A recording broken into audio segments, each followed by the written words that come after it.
Good afternoon. I want to welcome everyone back to the Board of Supervisors meeting, and I appreciate you all being here. We're going to go to item 23, a really wonderful board item for our full board's consideration. I'm really honored to work with Supervisor Watson Reamer on this important issue, and want to acknowledge and recognize all of those who are here in support of it today. Let me go first to Supervisor Watson Reamer. Thank you so much. I think first I want to thank all the advocates and community partners who work so hard and so tirelessly every single day to create a more equitable space for neurodivergent individuals in our community. Thank you all so much for your service and your leadership. And it's just really been an honor to work with you and partner with you in putting together this initiative. I also want to thank Chair Fletcher for leading the way initially with Jay's program, and I'm just so excited about today's board action that's going to be able to build on this work and really double down and scale up and focus on how we create a county that's inclusive and continues to put equity front and center, and creates a workplace where everyone has an opportunity to succeed and excel and thrive, no matter how you were born or who you are. And, I think for all of us, we know someone in our community who is touched by autism. For me, it's my daughter. I'm going to try not to cry. I think this is so important to me personally, because I know that everyone living with autism and neurodiversity deserves to have the same opportunities to thrive as everyone else. And there's so many people with so many talents and so much to give and so much to contribute. But when we have society structured in ways that create exclusion, we exclude people who have so much to give. And I think that for so long, we have just accepted that that's just how it is, but it doesn't have to be that way. And our county over the last 18 months has taken a really big pivot in terms of who we are and what we do here in San Diego, and thanks very much in part to the leadership of Vice Chair Vargas, and really a partnership with the whole board, putting equity front and center on everything we do, and certainly creating opportunities for inclusion for neurodivergent individuals in our community is an absolute central and core part of that commitment and that work. But although exclusion exacts a huge toll on individuals and on families, that's certainly true. It's also a huge collective toll on our society, because this proposal is also about jobs. It's about finding individuals who have a lot to give and matching them with jobs in our community that need to be filled. You know, we know that there's work to be done. We know that we have, for a long time, faced staffing shortages in our county, and there's so much opportunity and need to serve. And when we are not doing our job and our work of reaching out and creating opportunity and access, we're not serving our community as a whole, because there's jobs that could be filled better by people who need a job, and we're not doing the work to match job seekers with people who can with jobs that need to be filled. So I just want to say a few things about this specific proposal. You know, I think our idea here is we're going to lead by example. As an enterprise, as an institution, we have 20,000 county employees, and we're going to be leading by promoting equity across cognitive differences within our county workforce. And by doing so, I think we can show other local employers, large and small, that they can do the same. That this is something that we all can and should be doing as a matter of course in how we run our community, run our businesses, run our government. And by leading by example, I think we are going to be able to not only make a difference within the context of our own enterprise of the 20,000 people that work at the county, we're going to be able to make a difference for employers across our region and other counties and other government agencies across our country, and really, I think do something a little different that's been a long time in coming. I want to talk a little bit about the data, which I think underscores the urgent need to take action to address systemic barriers that adults face in finding meaningful employment. We know that failing to adequately include neurodivergent people in the workforce harms these individuals and imposes steep societal costs, including reduced personal independence, negative impacts on mental health, lost worker productivity, reduced economic output, and increased expenditures on taxpayer-supported social service programs without the means to support themselves, but indeed with the ability to support themselves. So this proposal is going to do three things. It will increase the county's recruitment and outreach efforts of neurodivergent applicants, including applicants with autism. It will require all county staff and hiring managers to complete a disability and neurodiversity training. And it will equip county employees with skills useful in the interview process in order to advance a more inclusive work culture, including an understanding of the differences in the processing of information, social cues, and verbal and nonverbal cues of neurodivergent and neurotypical individuals. So I just want to conclude by sharing, you know, when my daughter was diagnosed about a year ago, and I felt very alone, and it shouldn't be that way, right? Like, we're a community, and we know that 1 in 26 individuals in California have been diagnosed as on the autism spectrum, and that's more than the national numbers, which is closer to about 1 in 54. And we clearly have a responsibility as a society to create opportunity and equity for everyone. And I remember feeling like I didn't know, you know, what to do or where to turn, or you know, felt like you know, that maybe it was only my problem, and it was just my problem, and it was nobody else's problem, and I had to deal with it all by myself. And so I think part of what this board action will do is make sure that although we've already, I think as a society, as a state in California, begun to do a lot better for young people, for kiddos who are 1, 2, 3, we know that there's really a cliff where those services sort of fall off when kiddos turn 18. And that's not good enough. It's not good enough. And so I think continuing to put equity at the front of our work and create inclusion and opportunity for neurodivergent individuals is a moral obligation, but it also is just good government because it makes sure that we actually have the people we need to do the work we need to do to serve our communities. And so it seems so obvious that this is just how we should do things. And really happy that we can begin taking steps in the right direction. So Chair Fletcher, I reserve the right to, if at the end of everyone's comments, make a couple other comments, but this just really thank everyone for your work in getting here. Thank you. Thank you, Supervisor Lawson-Remer. I'm honored to partner with you on this important effort and appreciate all of your leadership and the tremendous work that you and your office did, along with all the partners who were here today to bring us here. Some of you had the opportunity to meet Jay. Jay, right after I got elected to the State Assembly, the end of 2008, Maria Shriver cornered me in the Capitol, and Maria, who's wonderful and have known for quite some time, she said, "You're going to hire one of my buddies, right?" And I wasn't quite sure what she was talking about. And if I said, "Well, of course," and then I had to say, "What do you mean? Like, I'll do whatever you want." And she walked me through. She has a real passion for this issue and has been a real leader for many years.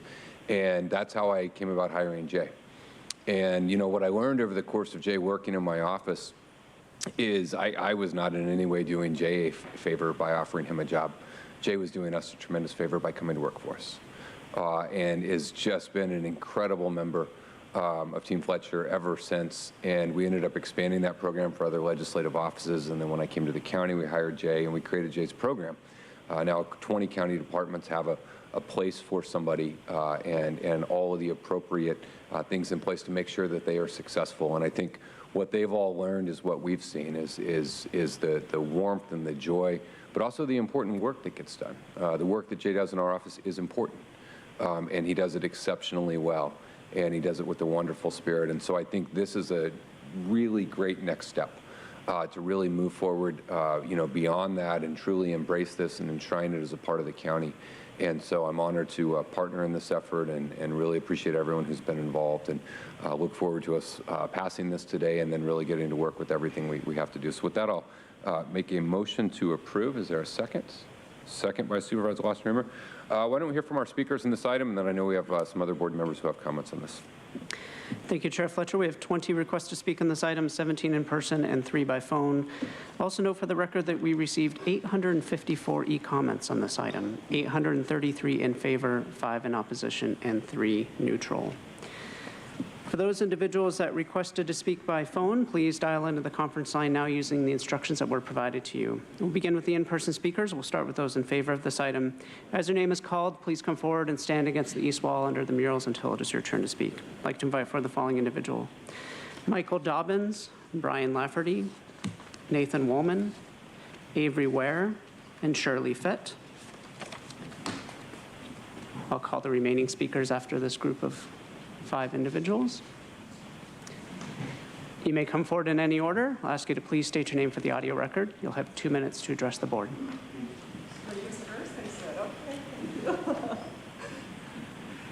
Good afternoon. My name is Shirley Fett. Thank you to the Board of Supervisors for taking this up today. The reason I'm here is I wear several hats in the autism space. First of all, I am a board member of the Autism Society San Diego. I have been for over 20 years. I'm also a family nurse practitioner, and I work in mental health right now, and a large part of what I do is consultation to autism families who are struggling with mental health, behavioral health, and services. My most important job, and the one I'm probably most proud of, is I am the mother of 2 adult sons with autism spectrum disorder. My sons are now 29 and 31. I appreciate your candor, Supervisor Lawson-Remer. I remember those days when my sons were first diagnosed and feeling alone, and then you had a second child on the spectrum, and I really felt like an outsider, so the community is really important. As I talk to different people in my life who are in a similar situation to us, one of the main things that everybody is talking about is what happens when they're an adult. Who's going to take care of them? Where are they going to land? Who's going to be a part of their lives? This is so, so important to all of us. It will have a ripple effect in our community. I think that San Diego taking this on and agreeing to be a neurodiverse workforce employer is going to have such a huge impact, not only on the individuals that you're going to be hiring, but also all of us, parents, aunts, uncles, grandparents, who have stood by our children through their whole lives and want to see them be successful. So thank you so much for this opportunity for all of us, and I hope that this gets unanimous approval today. Thank you. Next speaker, please. Good afternoon, Chair Fletcher, Board of Supervisors. My name is Brian Lafferty. I'm a legal support assistant too for the County of San Diego Department of Child Support Services. I'm a union steward and a proud member of SAI Local 221. Above all, I'm autistic. When I started with the county 9 years ago, a coworker with 25 years of supervisor experience told me I was a pioneer and that wherever I go, I will be somebody's first autistic coworker. She was right. Although I enjoy my job and take pride in serving the public, there are times when being the only autistic employee in the department is isolating and exhausting. I feel like I do as much educating as I do my regular tasks. This landmark legislation will benefit not just me, but those around me, like coworkers who wonder why their colleague doesn't smile or laugh, or don't know how to interact with someone who doesn't fit their preconceived notion of how someone should talk or act. And supervisors and managers who may get frustrated when their employee is feeling overwhelmed and experiencing sensory overload in response to a particularly stressful situation, or who are not used to having an employee who is blunt and says things that they don't want to hear but must be said.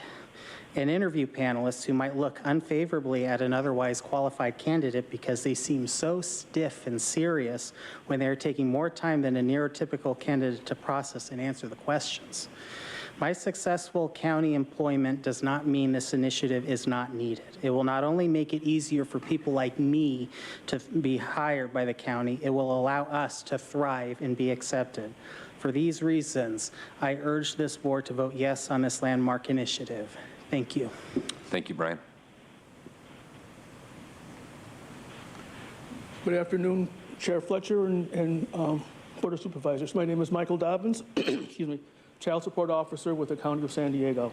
I am here in support of opening doors to workers who are neurodivergent, including autism. I told a friend of mine that I was going to be speaking before the board today about outreach to and hiring autistic individuals. And he shockingly said, I didn't know that people with autism could be hired. And that's why this is so important. This will combat this ignorance. This type of ignorance. My friend Brian Lafferty here, who is a coworker and also a member of the union, is just a shining example of how a person with autism, having autism is not a deterrent to successful, productive employment. As a county employee for 20 years, I have been in trainings for cultural diversity, generational diversity, and LGBTQ.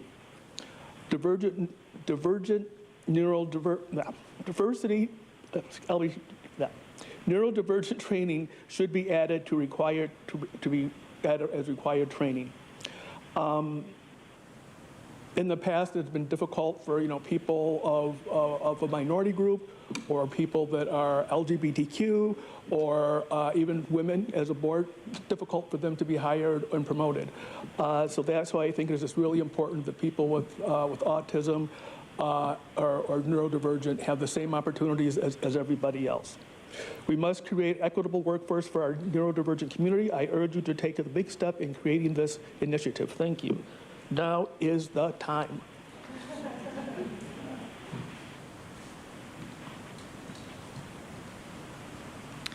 Good afternoon, Chair Fletcher and Supervisors. I am Nate Woolman, again, Vice President of SEIU Local 221 and resident of District 3. I'm speaking today in support of this proposal, opening doors for autistic and neurodivergent San Diegans. Excuse me. As a union representing 10,000 county employees, we appreciate any proposal that would support and diversify the workforce. We also recognize that autistic and neurodiverse employees would enrich the county culture and bring important skills and perspectives to the work being done for our county residents. Most cultures around the world recognize that neurodiversity is a part of natural human variation and view autistic and neurodivergent individuals as an extraordinary benefit to society and culture. Anthropological research also shows that these individuals have aided humans in developing adaptive cognitive strategies and social strategies that overall improve human systems. The county is right to recognize the value of neurodiverse individuals, and efforts to accommodate different learning styles and abilities would benefit all residents. We appreciate the supervisor's efforts to bring this forward and urge a yes vote. Thank you. As the next speaker is coming forward, I'll invite 5 additional speakers: Andrea Koragi, Garrett Hoff, Michelle McGowan, Karina Castillo, and Juan Leon. Good afternoon. My name is Avery Ware. I'm an adult protective services specialist, and as someone working with dependent adults, I know that there is a tremendous waste of human potential that occurs in our society because of the lack of supports and adaptive resources for neurodiverse individuals to work and contribute and participate. As a union member, I know that whenever exclusion and discrimination exists, it targets those directly affected in a devastating way, but it hurts all working people to be divided in that way. So as a union, we want to champion the needs of anyone who's in that position. In a society organized, an economy organized around competition, short-termism and the disregard for externalities are major factors. And for private business, it's generally just easier not to make adaptations that allow the society as a whole to fully benefit. And this is where government can do something different, can think long-term, can think about the externalities, and can set a standard. And I think that doing this will start to do that, and we should see it as a first step, which we'll have to follow up to transform society overall to make it fully inclusive and non-discriminatory.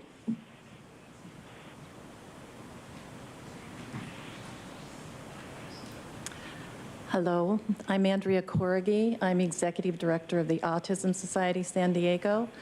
I just want to reiterate what others have said, that we have this very large pool of autistic individuals that are looking for work, and we have the county who is looking for employees. And it's such a great opportunity to bring this group together, to create opportunities that wouldn't otherwise happen. And it's not going to be easy. We're going to have to create new systems and new ways of interviewing and hiring and making the workforce more friendly. But we applaud you for taking this step and bringing in this strong, anxious to work community. Thank you.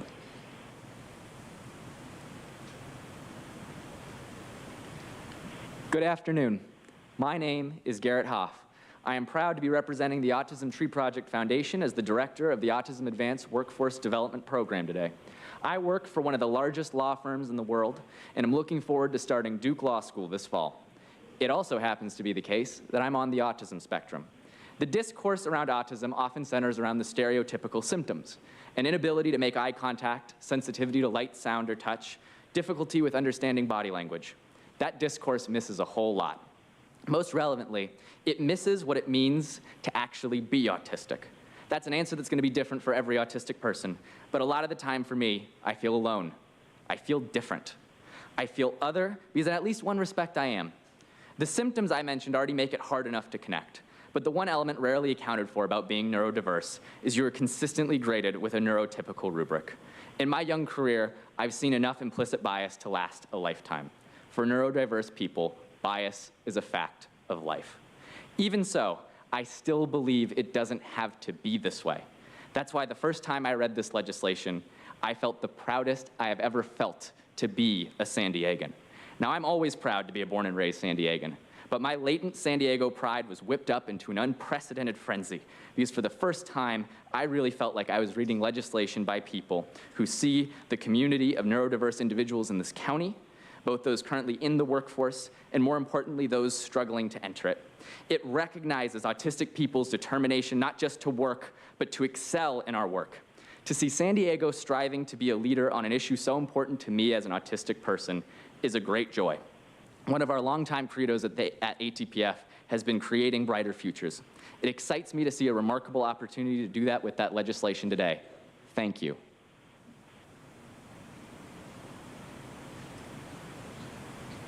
Good afternoon, County Board of Supervisors. My name is Michelle McGowan, and I'm with McGowan Advocacy Group. I am a parent of 2 children that I adopted through foster care who are on the autism spectrum.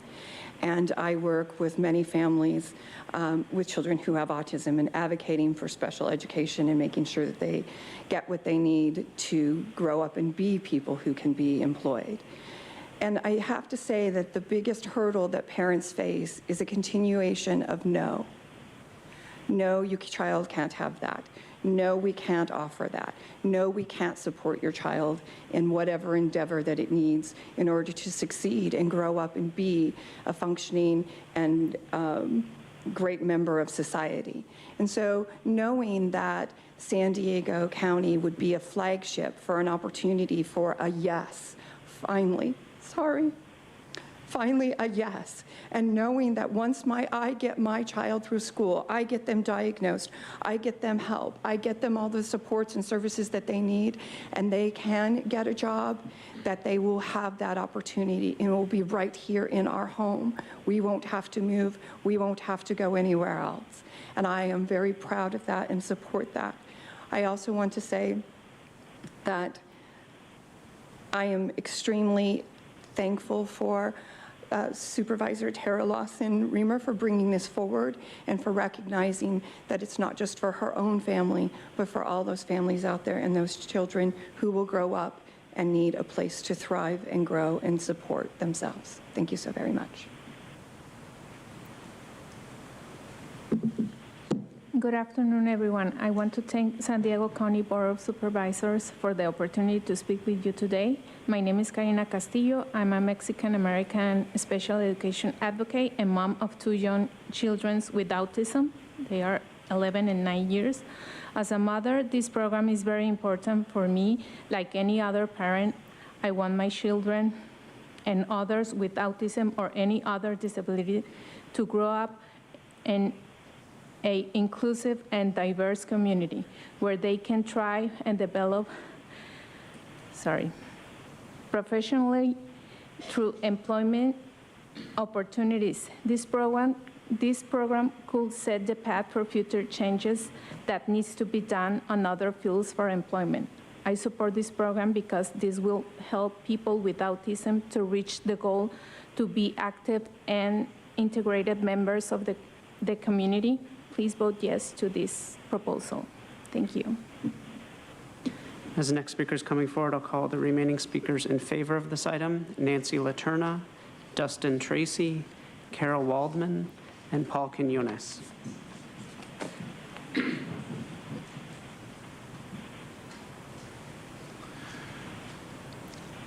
Thank you for all your work. My name is Juan Leon.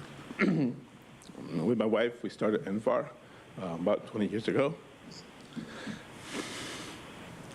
Our son's now 28, and had the pleasure of working with over 100 individuals on the autism spectrum over the last 6-7 years. We develop vocational training programs, and we see how this, you heard about the gap. They're sitting at home watching videos, playing video games, and they don't have a life because their opportunity is not there. Interviews are the death of, is a gate. It's a gate that really stops them from moving forward. It's a social communication experience. And what's autism? The condition is just their deficit, so they can't get past that. So the effort you guys are doing to really educate people is really very important, and the staff, because what's the biggest issue is fear.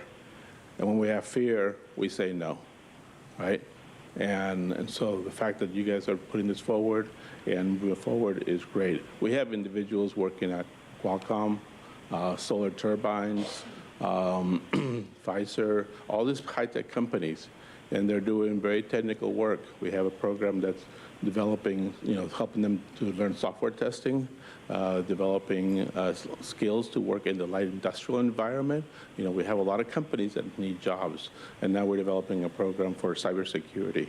And so these are very talented people that, as you guys have mentioned, they are there, they're available to work.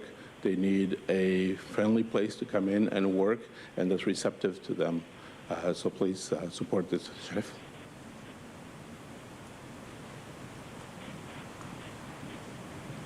Good afternoon. I'm Nancy Letourneau, CEO and co-founder of Mainly Mozart. 7 years ago, through Mainly Mozart's Mozart in the Mind, which explores the music-brain connection, Mainly Mozart embraced neurodiversity as core to its mission. Mainly Mozart's 300-member youth orchestra is unique in California for its inclusion of neurodivergent students into core programs, performing on stage and collaborating year-round with their neurotypical peers. Mainly Mozart's commitment to diversity, equity, and inclusion extends beyond ethnicity and gender to specifically include neurodiversity, and we applaud Supervisor Lawson-Remer for her vision, her passion, and her leadership. Thank you.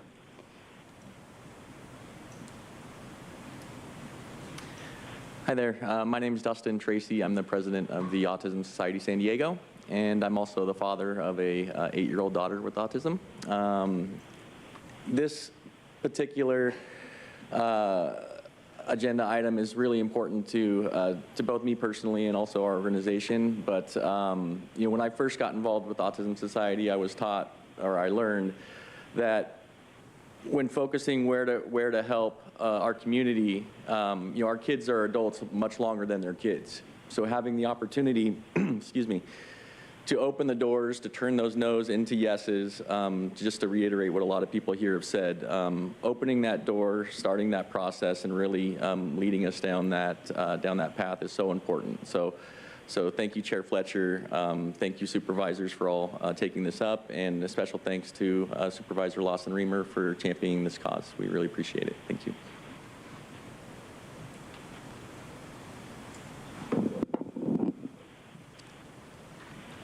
Good afternoon, Board of Supervisors. My name is Carol Waldman, and I want to first thank you so much, Supervisor Lawson-Remer and the board, for considering a legislation that will open more doors to employment for those who are neurodivergent, including autism.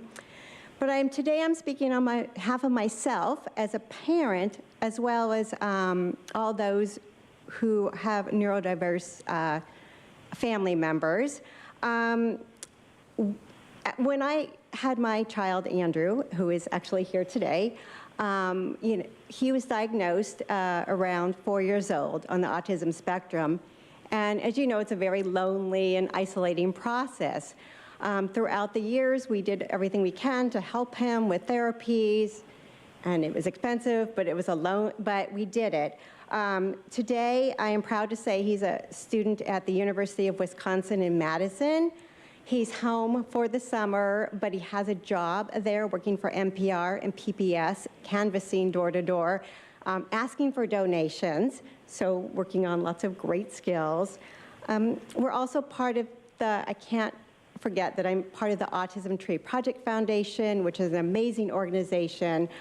You will make a lot of parents very happy that the stress and worry that we have when we raise our kids, wondering what is going to happen after they finish high school, and for those who can go to college, and then after. My son wants to work in government, in politics, and would love to be a lawyer someday. So thank you for contributing to help make his dreams come true, and many, many others. Thank you for your time today.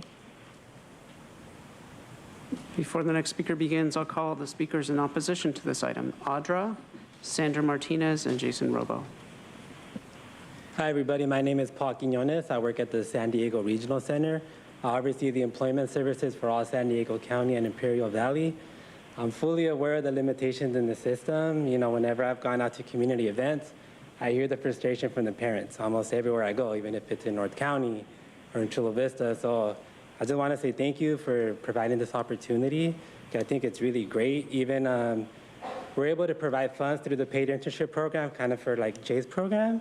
But the sad part about that is very few individuals end up getting hired. So I really hope this county measure passes, and I'll be sharing this information with my colleagues statewide as well. Thank you.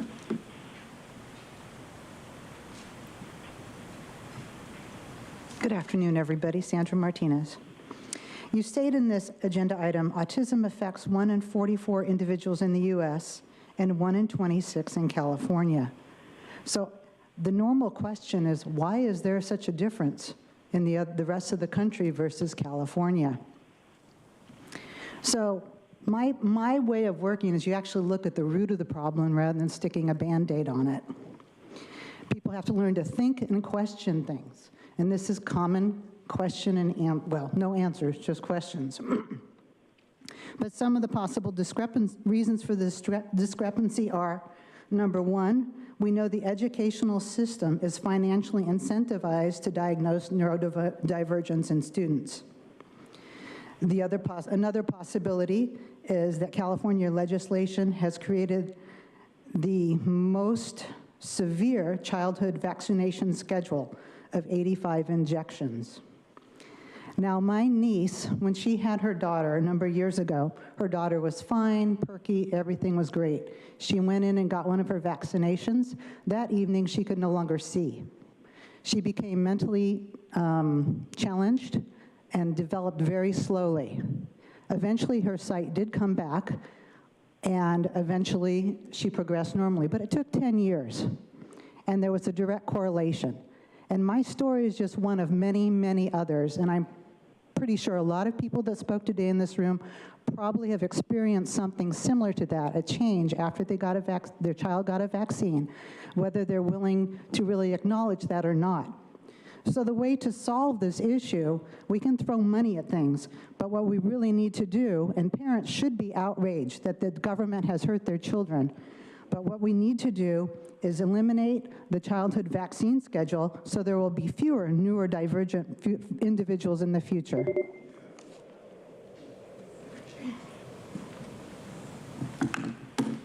I use the name Audra. So it's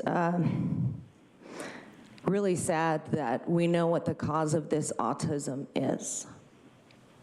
And the fact, like, I agree with wanting to help these individuals.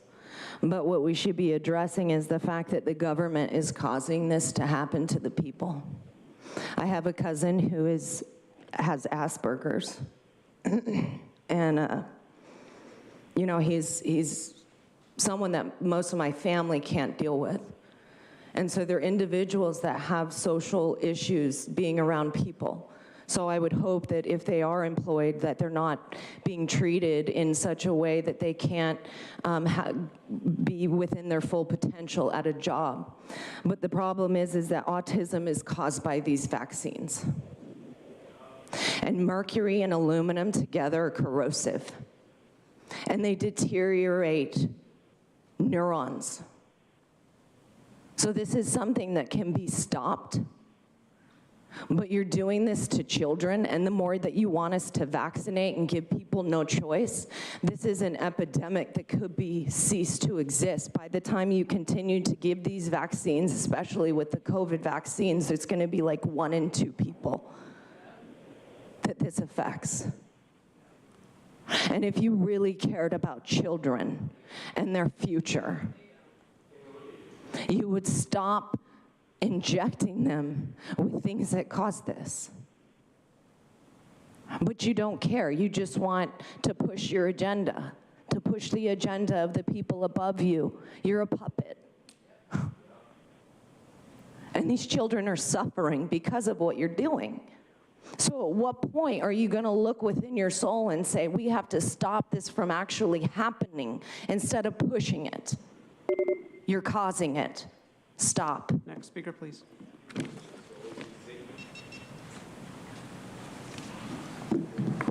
Jason Robo. I got skipped, by the way, during consent calendar. I was told you'd call me after the phone people. I guess I was tardy. Anyways, neurodivergence, interesting term. I guess our environment is moisture divergent also.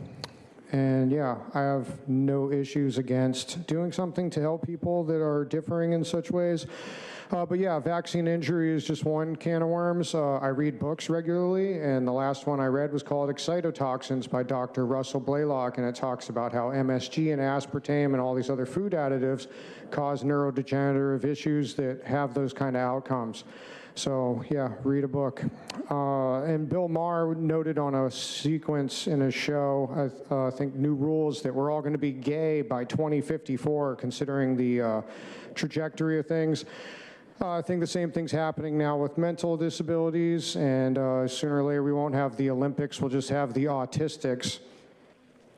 We might as well just have, instead of teaching kids the color wheel, we're just going to have the spectrum people are going to learn about. And they cut art class too. Good thing you call it neurodivergent too, because if you were in New England, I'd be really confused because, you know, you're talking about an artistic kid and it's autistic. My kid's really autistic. Anyways, heavy metals cause this kind of stuff, which are also in the vaccines, but in our environment. And yeah, ironically, the kid turns out to be a headbanger, which is pretty twisted. And yeah, this is just another example of you using your political power in this form to, you know, energize your base, but not do anything about the actual problem. And I think one thing that should be considered is things that would keep people from being taken advantage of sexually, because that is an issue with people that have special needs. And so make sure they aren't used by people to get some special head. We'll now hear from those that requested to speak by phone. When it is your turn to speak, you will be unmuted and you will hear a recording that will tell you to begin your comments after the beep. I'll remind the callers that they should mute their TV or live video stream before they begin speaking. We'll begin with our first caller.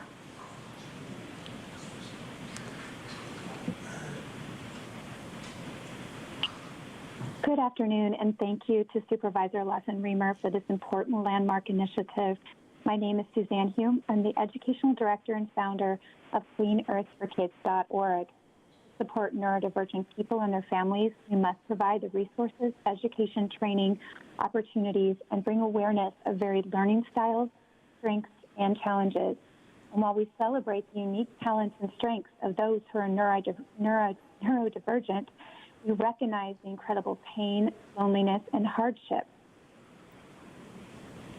I've been a teacher for decades, and watching children struggle is really difficult. So providing resources and career paths is very, very important.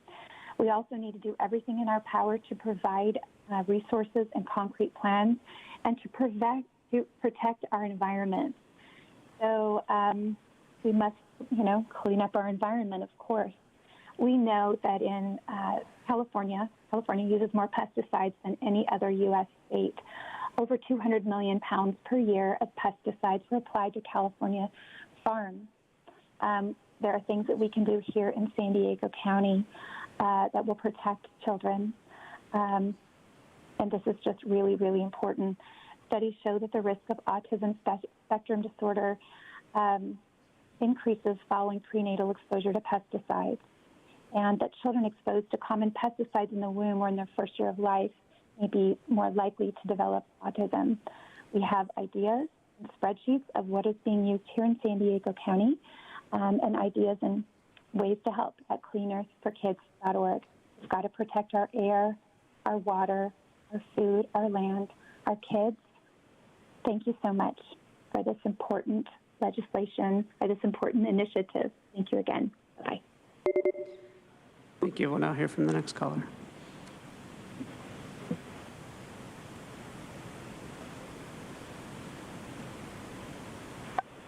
Hey, it's Truth. Tara, we haven't been enjoying the pivot, sorry. When I see the item mentioned the year 2030 for the county's target date at trying to increase recruitment of this new term, neurodivergent individuals, I'm reminded so much of one of the United Nations Sustainable Development Goals. Of course, that's where you work, Tara, isn't it? I'm sure it's a coincidence. Before implementing new requirements for county employees to start learning I think you supervisors might want to start first with what the terms neurodivergent, neurotypical, and neurodiversity actually mean. Kind of like saying transgender in 1960. It's probably new to everyone listening at home. County employees seem to keep having more to learn, including their own pronouns. So adding requirements on like learning social cues as well as verbal and nonverbal cues as part of a neurodiversity workforce training program sounds like another tall ask. I would hope this isn't a personal pet project, Tara. I'm concerned about the general motive when I read the request for a cost-benefit analysis outlining savings when this item is approved. If helping those on the autism spectrum find work is something that you want to look at with a financial savings eye, then it doesn't sound like genuine care at all. It sounds like an experimental business venture. Try to ease up on the technocratic, data-driven obsession, Tara, if you want to sell this item to the public. And now hear from the next caller.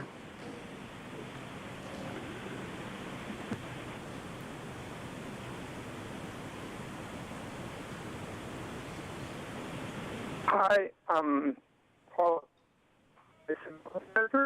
I recognize that this neurodivergent business is a highly emotional issue for a lot of people.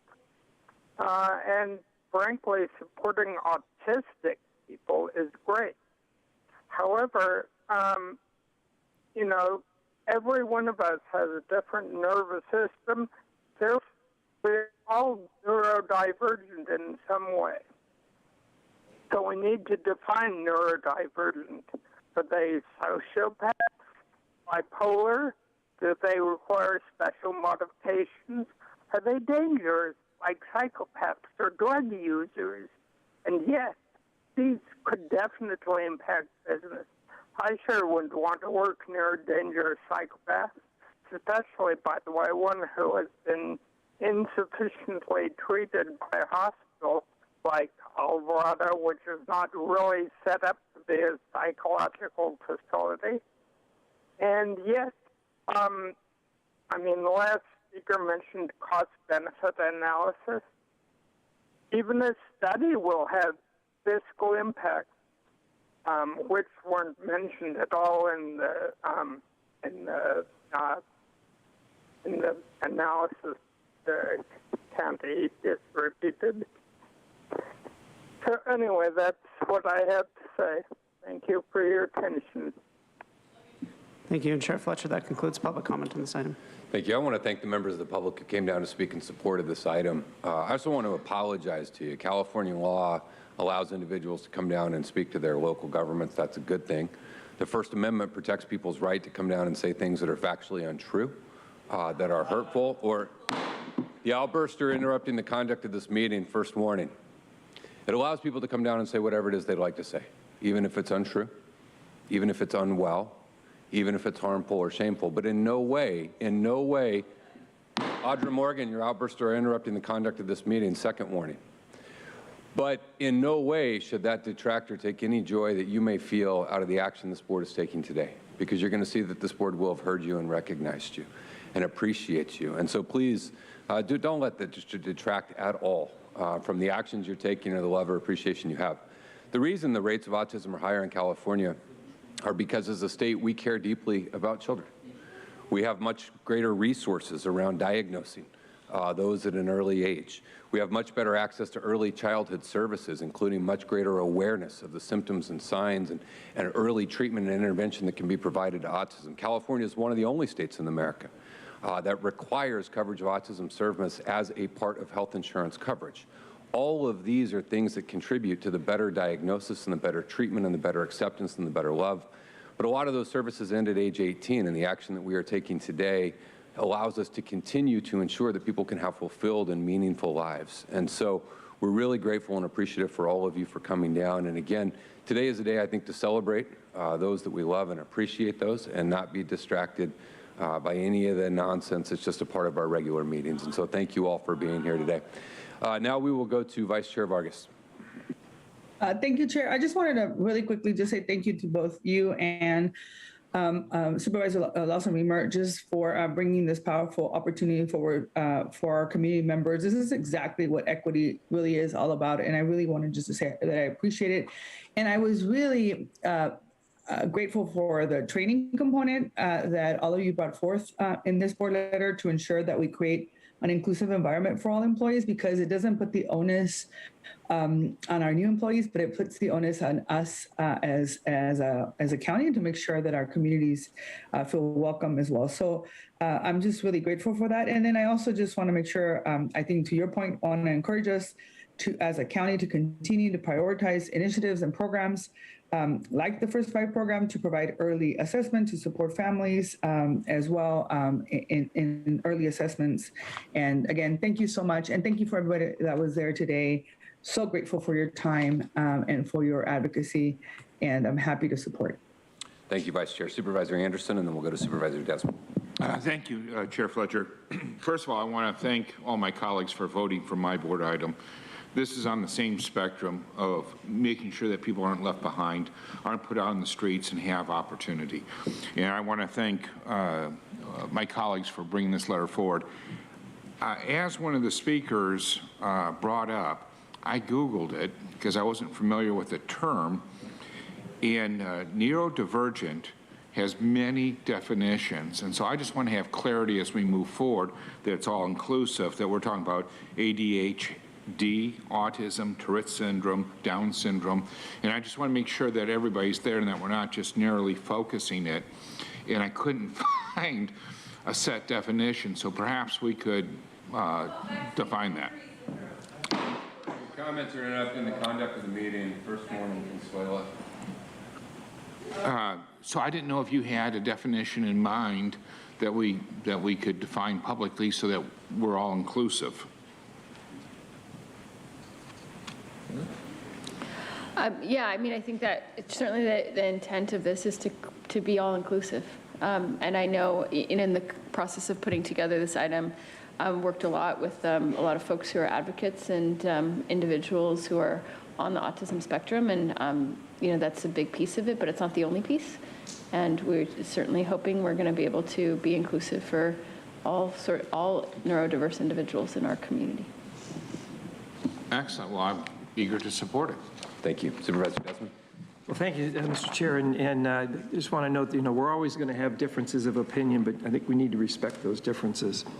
But I also want to thank Supervisor Lawson-Remer and Chair Fletcher for bringing this item forward. This is a fantastic item, and it's, I really think, you know, we definitely need, there's a big need amongst this population, and I'm happy to support it. I was recently reminded there's a glowing light of potential in all of us. And we all should be given the opportunities to keep that light glowing for others to see as well. So I'm happy to support the item. Thank you. Thank you, Supervisor Desmond. We have a motion by myself, a second by Supervisor Lawson-Remer. Not seeing any additional requests to speak, let me ask the clerk to please call the roll.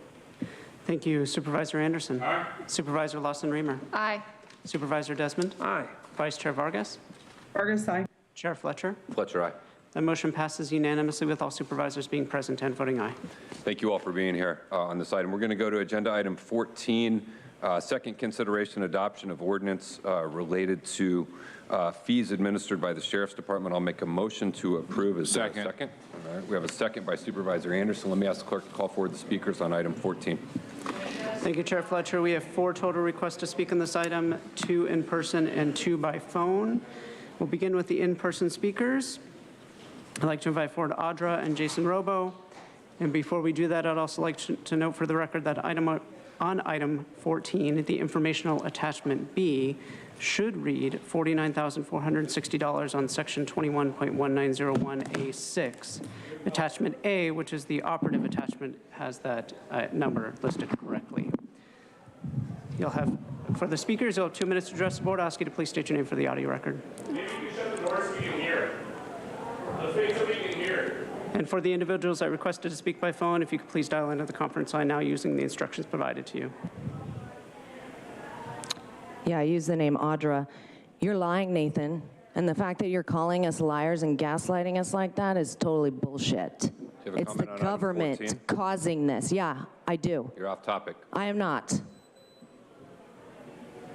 Your tyranny is showing more and more every fucking day. It's crazy. And the fact that, yeah, you want to have fees for owning a weapon, you know what? Under the Constitution that you just referenced, the First Amendment, yeah, we have every right to speak, but you know what you're doing is arresting people for exercising their First Amendment rights. Yeah, and then you want to go to the Second Amendment, now you're trying to make people pay for shit that we could do freely. Our rights don't come from you. You understand that? They come from fucking God, okay? And I shouldn't have said that way, but you're pissing me off because you're freaking lying about what's causing autism. Your comments are off topic. I don't care. I'm talking about CCWs, okay? And the fact that you want to charge people and take their guns and act like, you know, are all your guns registered, Nathan? Probably not. Probably not. And I bet you want to use one on me, don't you? You know who I just saw walking in? James Canning. It was so great. He probably wants to shoot me too. Your comments are off topic. Your No, they're time not. is I'm talking about forfeited. Next speaker, CCWs. please. It's your third warning on being off topic. The rest of your time is forfeited. No, it Next isn't. speaker, please. Your outbursts are beyond your timer, disrupting the conduct of the meeting. Your second warning. Your continuing outbursts are disrupting the conduct of the meeting. This is your final warning. It's the final warning. I'm going to ask the deputies to escort Ms. Morgan out of the chambers, please. Board will take a brief 5-minute recess while Audra Morgan is escorted out of the chamber, and then we will come back.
I'm here. Thanks. I'm going to start in 1 second. Okay.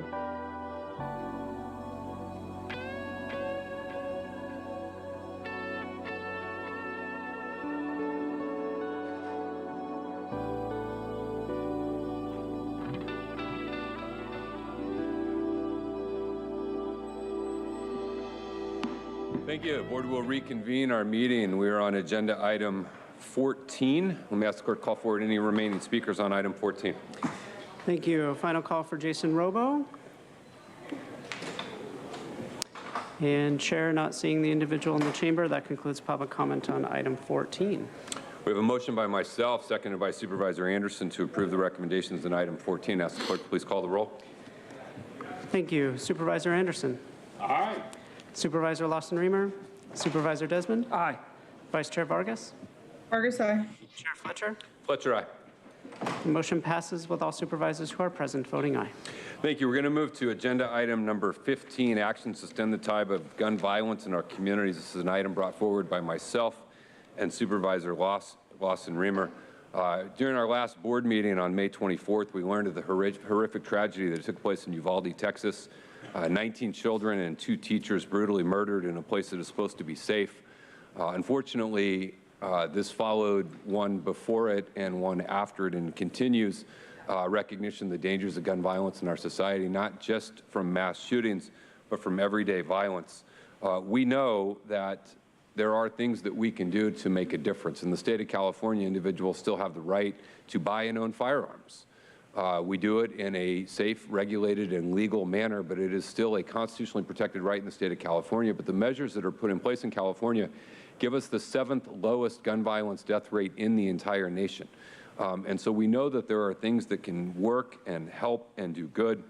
And today I think we're taking another action to allow our county council to look and see what opportunities may be out there for our county to join in litigation as other jurisdictions have done. This is something that we have successfully done around tobacco, around opioids, and I think it is certainly something that is worth exploring as it relates to issues of gun violence. I'd like to make a motion to approve the recommendations in item 5 with the following 2 amendments. On recommendation 1, strike to weapons seizures, strike that, and insert to recover firearms, including reports to the California Department of Justice.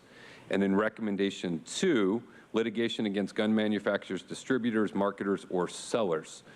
Just adding distributors, marketers, or sellers. So those are the changes to recommendations 1 and 2. And let me go to Supervisor Lawson-Remer, see if you have any. Thank you so much, Chair Fletcher. I'm happy to second that with those amendments. You know, the last couple of weeks, I think, have been really hard for everyone with seeing all the gun violence and so many shootings in schools and in grocery stores. And, you know, when I think about what can we do, you know, obviously there's a lot more that we could and should and hopefully will do on the federal level.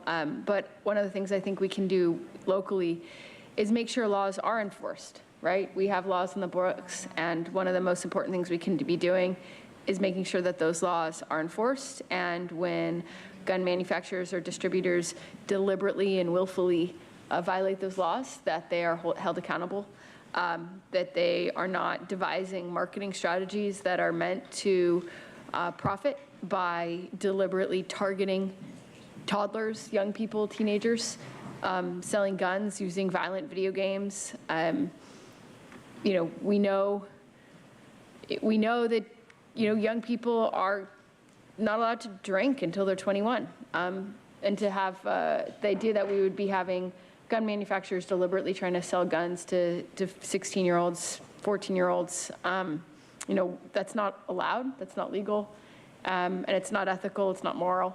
And I think it's high time that we use every tool in our toolbox here in San Diego County to hold gun manufacturers and distributors accountable for obeying the law, and not let them profit off of unethical and immoral and illegal behavior that puts all of our lives at risk.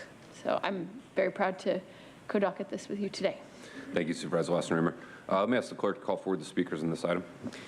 Thank you, Chair Fletcher. We have 19 requests to speak on this item, 9 in person and 10 by phone. I'll also note for the record that we received 376 e-comments, 344 in favor, 18 in opposition, and 1 neutral.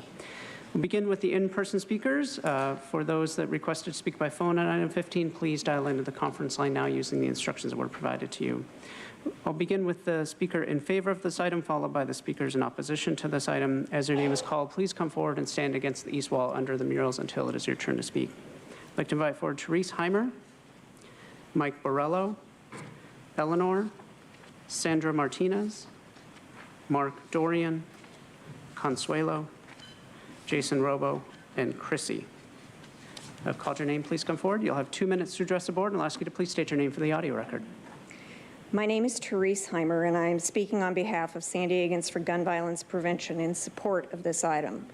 This proposal takes an important stance to address the supply-side issues with the gun industry.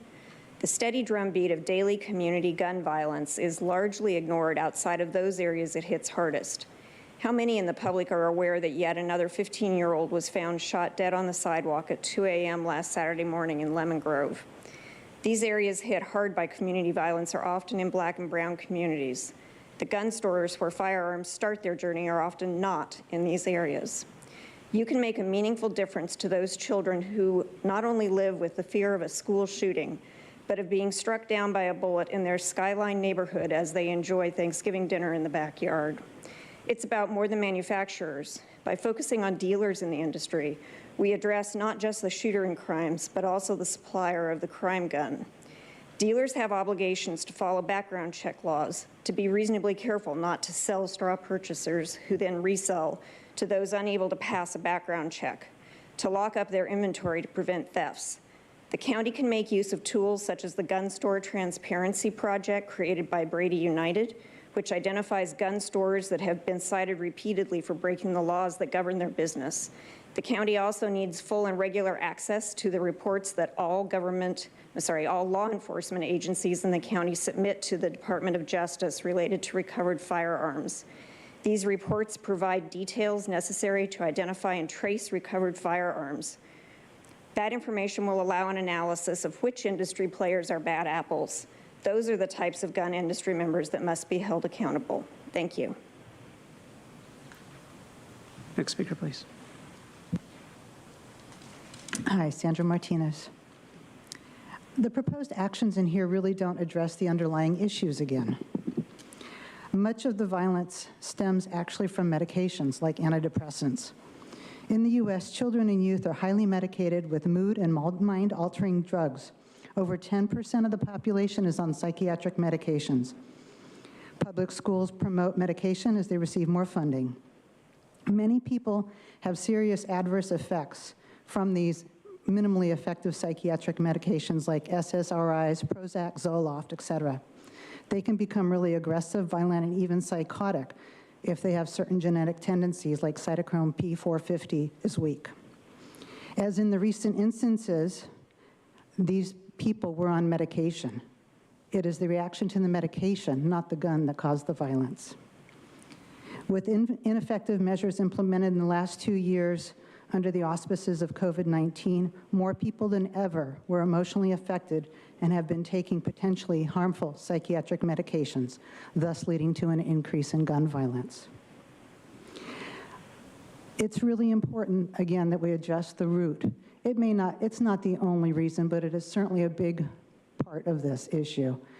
Our young people are so heavily medicated, and the medications really are not that effective if you actually look at how they work.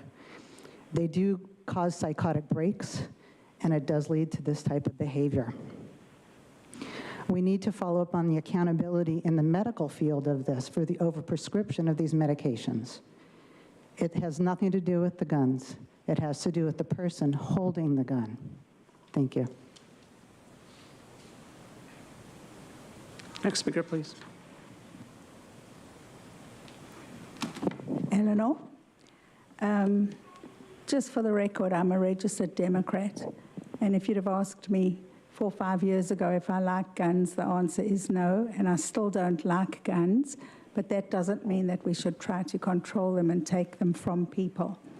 As Nathan said in the beginning, the Second Amendment does guarantee law-abiding Americans the right to keep and bear arms. But in California especially, that's been eroded just like the rest of the Constitution.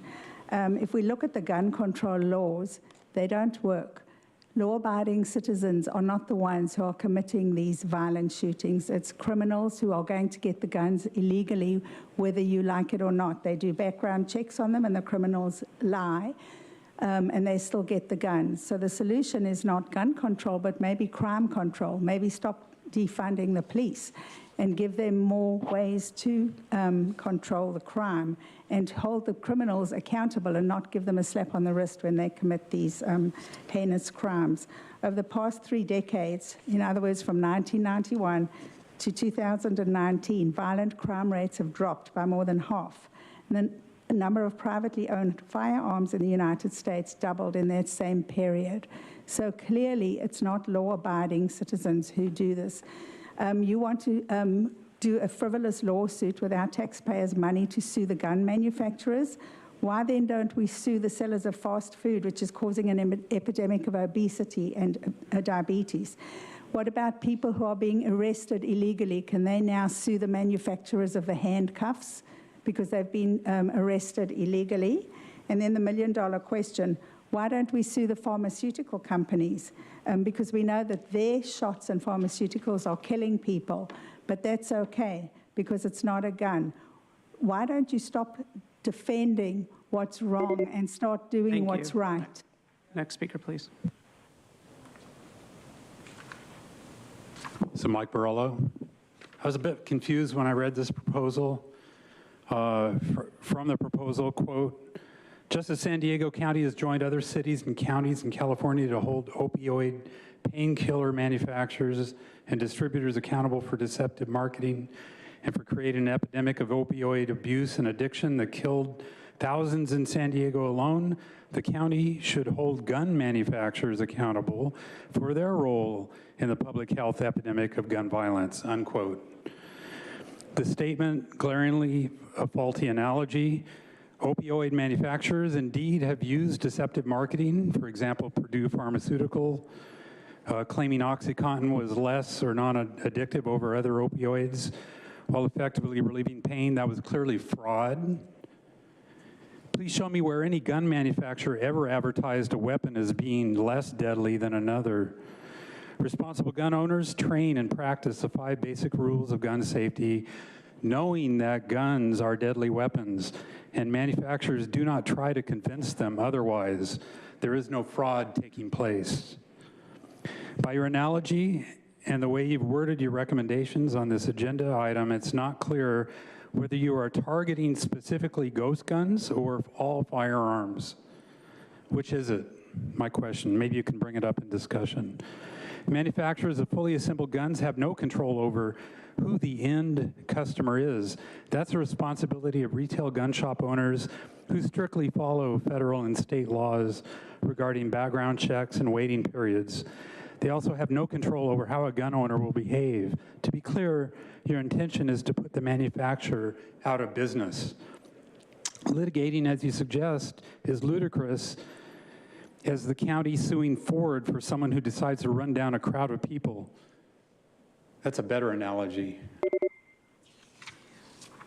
Next speaker, please.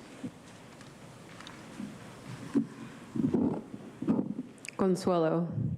It is remarkable how many people believe themselves intellectually superior for repeating what the authority tells them. It is also remarkable how school is structured to reward students for repeating what authority tells them. I wonder if there's a connection. Stocks are crashing, shelves are empty, and violence is at an all-time high. I should give up my guns. Not. What makes you an idiot is when you blatantly refuse to look at the truth. Oh shit, sorry. The simple fact that you were fooled and conned doesn't make you an idiot. What makes you an idiot is when you blatantly refuse to look at the truth and make the conscious decision to believe the lies. When you destroy someone's life with lies, take it as a loan. it will come back to you with interest. Don't give up your guns.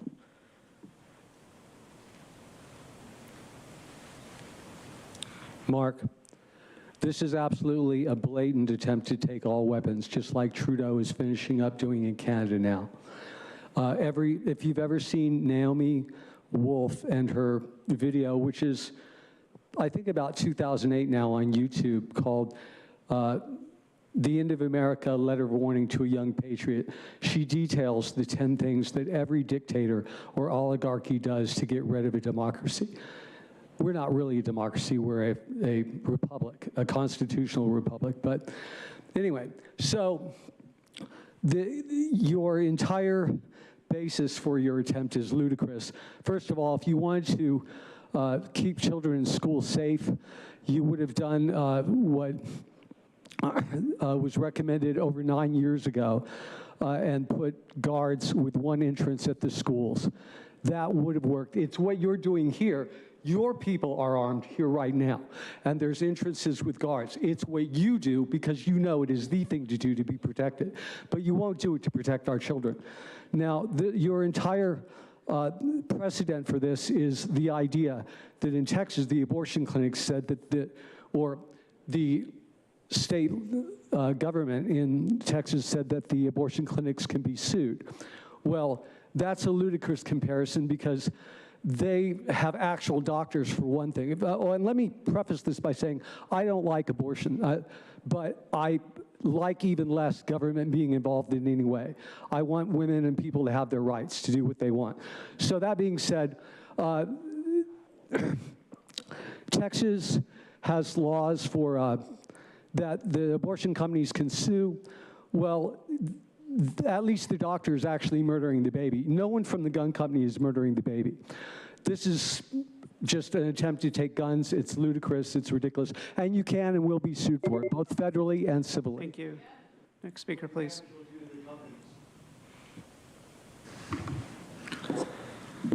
Jason Robo. I got skipped because you were busy arresting my friend, by the way, on 14.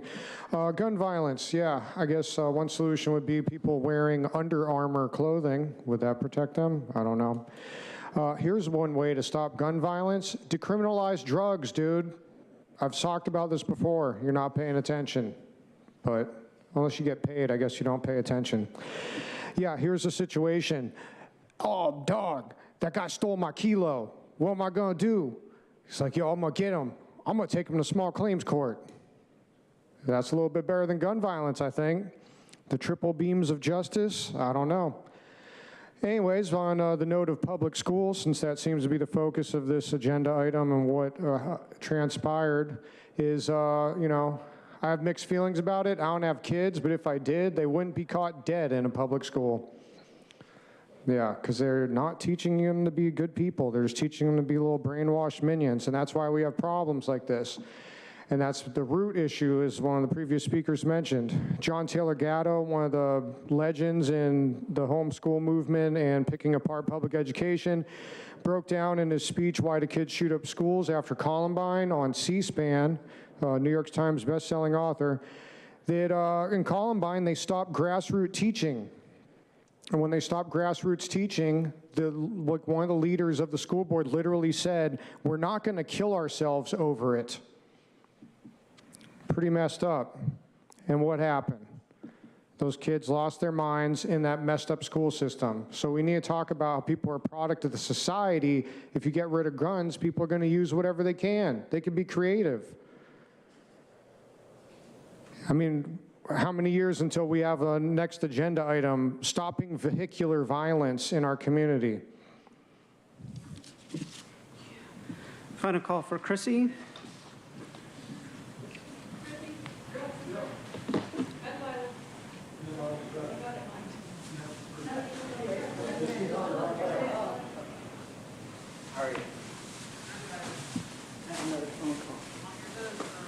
Hi, I'm Chrissy. I just I'm asking you to oppose this 15 because going after the manufacturers is actually probably unconstitutional It's also just a pile on, that you're piling on something that's in the news right now, and it's not very well thought out.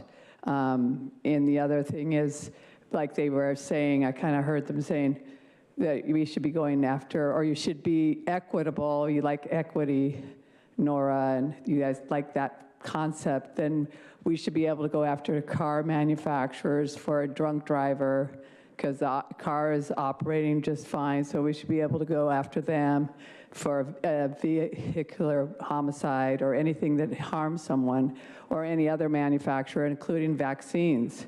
We should be able to go after the vaccine manufacturers. They're exempt. There's a lot of damage and death coming from vaccine, and that's what this County of San Diego should do. If they're going to offer it for this, they should offer it for all manufacturers, irregardless of what your political support is. That's it. Thanks. We'll now hear from those that requested to speak by phone. When it is your turn to speak, you will be unmuted, and you will hear a recording that will tell you to begin your comments after the beep. I'll remind the callers that they should mute their TV or live video stream before they begin speaking. We'll begin with our first caller.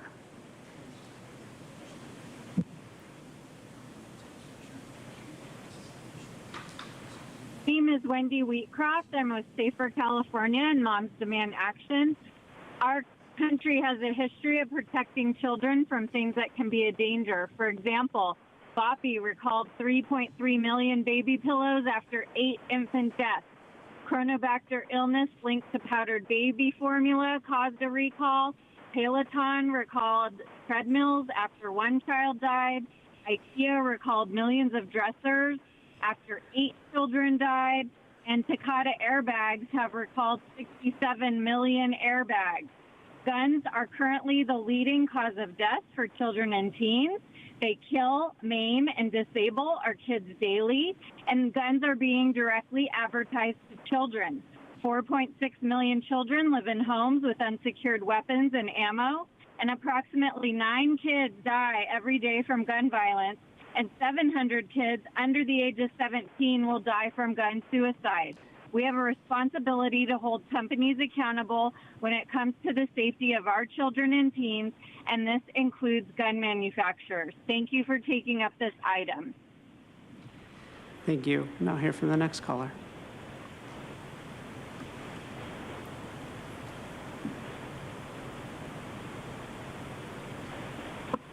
Oliver Twist here. Nathan, you're doing it again, just like October 5th. The public recommendation you listed in your document stated you wanted to go after manufacturers, but then at the last minute, you now slip in an amendment to add liability to distributors, sellers, and marketers, all stakeholders who likely would have shown up to voice their concerns had they only known you were going after them. This initiative is punitive, not preventative. It will not stop or even deter sick and even evil people from committing violence.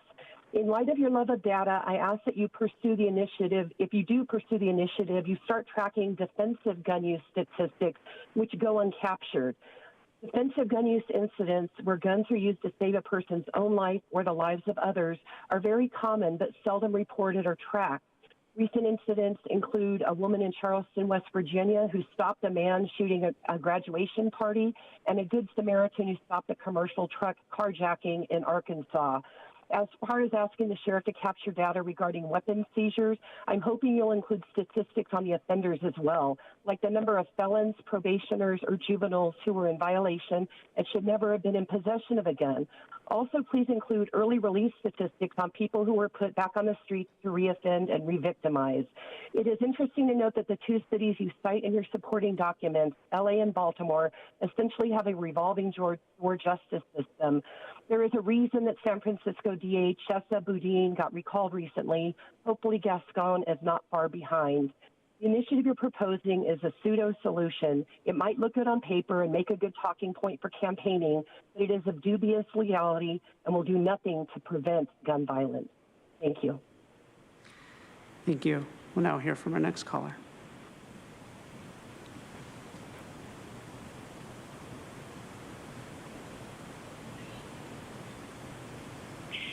Sarah Biscarin. I oppose this item number.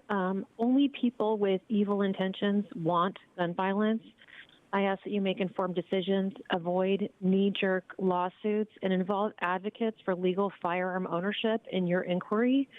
If your intentions are truly to end violence and not to infringe on our constitutional rights, I believe these organizations would work with you to come up with productive solutions. And I think if you haven't tried that yet, you're really doing us a huge disservice, and you're making this issue more partisan than it needs to be. No sane person wants violence. No sane person wants kids dead. Like, there has to be a way to go about this that's within the framework of the Constitution, that's legal, that everyone would advocate for. And I don't think this is a good idea. It doesn't make sense to me at all how suing gun manufacturers will decrease gun deaths. And I'm interested to know what led to that strategy, because it looks more to me like it's about money and enriching attorneys and actually affecting positive change. There have been many studies around this issue. Between 1994 and 2004, the federal government banned the manufacture, sale, and transfer of assault weapons and large capacity magazines. In 2004, the Department of Justice completed a study entitled Updated Assessment of the Federal Assault Weapons Ban, Impacts on Gun Markets and Gun Violence, 1994 to 2003. The study found no evidence that the ban had any effect on gun violence and stated, among other things, that, quote, should it be renewed, the ban's effects on gun violence are likely to be small at best and perhaps too small for reliable measurement. And that's just one study. There have been a lot of studies that have been done. There's a lot of information out there. And I ask, before you pursue this, please do the research. I saw the press conference yesterday about this issue, and I felt really discouraged when Supervisor Fletcher described our borders with Arizona and Nevada as porous, but made no mention of our nearly non-existent border with Mexico right now, which is controlled by extremely violent gangs and cartels who probably are entirely with illegal firearms. Thank you. Thank you. We'll now hear from the next caller.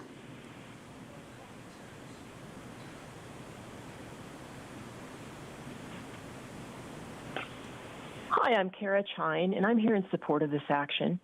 Thank you to the supervisors involved. I'm a high school teacher and a mother of 2 teens. I'm proud of San Diego, and I appreciate the ways that you educate the public on real statistics surrounding guns and that the role that easy access to them plays in these tragedies. I come from Texas, where I watch my family still there, feeling more and more powerless to the increasing threat of armed neighbors, impulsive teens, and especially those motivated by hate. They can easily obtain weapons they so choose and are encouraged to do so. They're marketed to and told again and again by a misleading state government that more guns will make them safer. Guns have always been part of the hunting culture, of course, but if you didn't hunt, they didn't pertain to you. And it's different now. The culture and manufacturer advertising glorifies strong person, strong gun, and this happens at a very young age. I work with teens in San Diego now who speak out to educate the public on the realities of gun violence, the data, and the culture of anxiety and dread that they have known from the first day of school. I look for ways for them to feel empowered and take part in this public decision of how to reduce an ever-growing gun violence all around them. They lobby, they educate, they inspire. They can't vote yet, but they use their voice. And I'm frustrated after 5 years of this that there are so few options I can show them that have any teeth outside of our progressive community. They are no match for the power of money in the gun manufacturing industry that clearly does not have the good of the people, children, or safer communities as its incentive. Much like the makers of opioids, rising deaths by the thousands is still not motivating any change in the industry. The victims have no recourse, and that has to change. I have to be able to tell these kids and my own that there is accountability for shameless, irresponsible greed. Thank you so much. Thank you. Now hear from the next caller.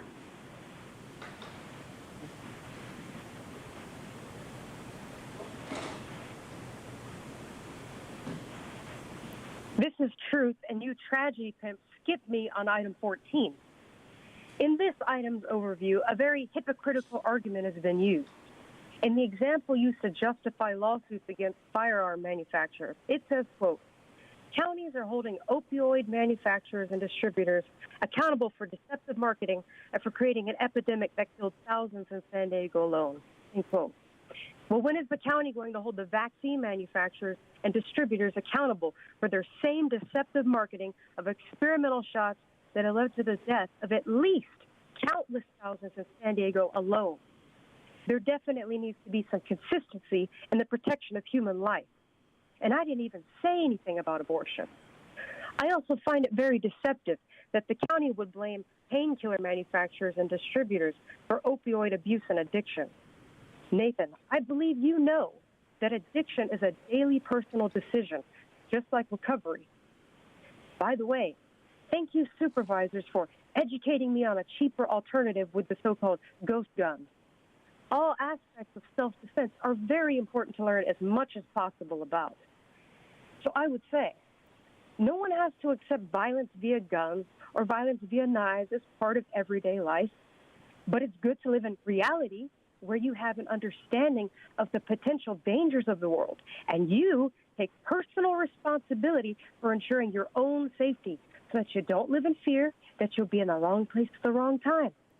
If you depend on someone else for your protection, including the police, there are absolutely no guarantees.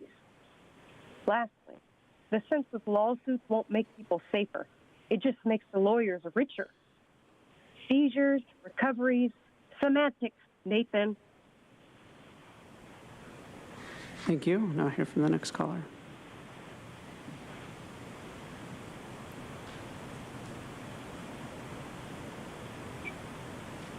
Carol Landale, San Diegans for Gun Violence Prevention. In support, every industry in this country can be held accountable for the safety of its products. Every industry except the gun industry. Ever since 2005, the Protection of Legal Commerce in Arms Act has protected the gun industry from lawsuits. Marketing relentlessly to appeal to young people and selling untraceable ghost gun kits put our community at risk. Just days before the Uvalde shooting, the manufacturer of the assault-style rifle that the shooter used posted an ad on Twitter. It showed a toddler cradling an AR-15 with the caption, "Train up a child in the way he should go, and when he is old, he will not depart from it." This is just one example of irresponsible marketing. Gun dealers must also be held accountable. Sales of straw purchases and bulk sales send firearms pouring into the illegal market. Last Saturday, a 15-year-old was shot to death in Lemon Grove, shot by a 15-year-old. This has to stop. San Diego County has joined other cities and counties in California to hold the opioid industry accountable, so now it must do the same with the gun industry. Firearm manufacturers and firearm dealers must no longer be allowed to sell irresponsibly. We have an epidemic of gun violence in this country, and this action taken by the County Board of Supervisors will not only help stem the carnage, but it will set an example to other counties in California and across the state, across the country. Thank you. Now hear from the final caller.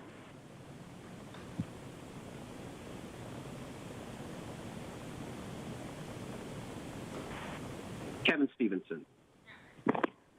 Yes, so I fully support this item, and here's why. Every developed country has video games, doors, movies, and other things that the right wing in this country uses as a scapegoat to deflect from the fact that America is unique in that it has far more gun violence than these other countries.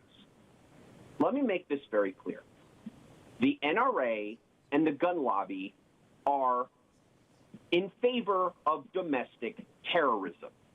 And the people who have been caping for the gun manufacturers, like Truth, who just spoke a few minutes ago, by the way, screw her, you're enabling domestic terrorism. Let me be very clear about that. Every single person who is against this item in any way is in favor of our kids getting slaughtered by nutcases. There is no ifs, ands, or buts on this issue. Every other developed nation has gun control. You know how many massacres they've had? Almost none. I think Australia has had maybe one in like the last 18 years. Meanwhile, the U.S. has had literally hundreds of shootings just this year, and we're not even halfway through 2022 yet. So let's be very clear. This item is very important for protecting our communities from gun violence, and every single person who is against it, beware of them. They are not your friend. They are your enemy. I am very freaking clear about that. Do you trust Audrey Morgan with a gun? I certainly don't. Thank you. And Chair Fletcher, that concludes public comment on this item. All right, thank you. We have a motion by myself, second by Supervisor Lawson-Remer, and we go to Supervisor Anderson.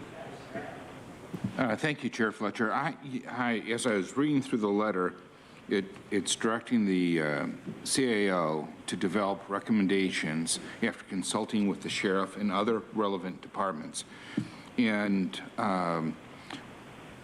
as the CAO is doing that, I'd love it if the CAO would, if you're going to receive reports from law enforcement agencies and weapon seizures, could we make sure, or what I should say is, are you anticipating receiving detailed reports that give the full context of the seizure, the specific law violated, so that we have data that is evidence-based for decisions and policies moving down the road? In the past, I've asked for amendments and voted for it. I don't plan to vote in favor of this today, so I'm simply asking the question. But it seems to me if we're going to go to all this work, it should be well thought out, get the correct data, and have real evidence. If the evidence comes back, of course, I'm open to doing what's best. But I just want to make sure that the evidence that we bring back is useful, so knowing specifically the laws violated, I think it would be important. Yeah, I'm fully supportive of the most comprehensive data available. Supervisor Desmond? Is that all you had? Yeah, that's it for me. Okay, thank you. Well, and thank you for bringing this forward. I agree with the spirit of, we got to stopping the tide of gun violence in our communities. We absolutely have to do that. And I'm supportive of the first recommendation, and with the clarification here with Supervisor Anderson, I feel this is going to be helpful and meaningful information to collect. And I'm assuming this is on criminal weapons recovery from criminal acts. And however, the second recommendation, just in my opinion, I don't think is going to address our immediate issue of the mass shootings. California is already the most restrictive state in the nation when it comes to gun control laws and legislation. We need enforcement. We need much more heavier enforcement, and I'm glad that Supervisor Lawson-Remer, you brought that up, is we need to enforce the laws that we have. And I'm 100% in favor of harsher penalties and enforcement of illegal use of guns. But the second recommendation is asking our attorneys and attorneys in San Diego County lawyers for options to initiate what's going to be multi-year, very costly lawsuits against gun manufacturers, which to me is more of a federal issue. And quite frankly, is beyond the scope of the county, and to take on such a case. Maybe we join something later or something like that, but I think it's beyond the scope of the county. And I know you mentioned not just manufacturers, but also distributors and sellers. Again, we should be doing the enforcement that's already there. So I'm definitely in favor of stemming the tide of gun violence, but I really think that we have to focus more locally. We need to focus more locally on fixing the societal issues of mental health issues and that are out there. And those are really the root causes, I think, of the mass killings, is the mental health. Just about everyone who does a mass killing or does any sort of, killing with a gun, mental health issues is the #1 problem. And I'd really like to see us focusing more on mental health issues here locally. So thank you very much. Thank you. We have a motion by myself, second by Supervisor Lawson-Remer. Not seeing any additional requests to speak. Let me ask the clerk to please call the roll. Thank you. Supervisor Anderson? No. Supervisor Lawson-Remer? Yes. Supervisor Desmond? No. Vice Chair Vargas? Vargas, yes. Chair Fletcher? Fletcher, aye. That motion passes with Supervisor Anderson and Supervisor Desmond voting no, all other supervisors being present and voting aye. We're going to go to agenda item number 16, an item around school campuses brought forward by Supervisor Desmond. We'll start with you, Supervisor.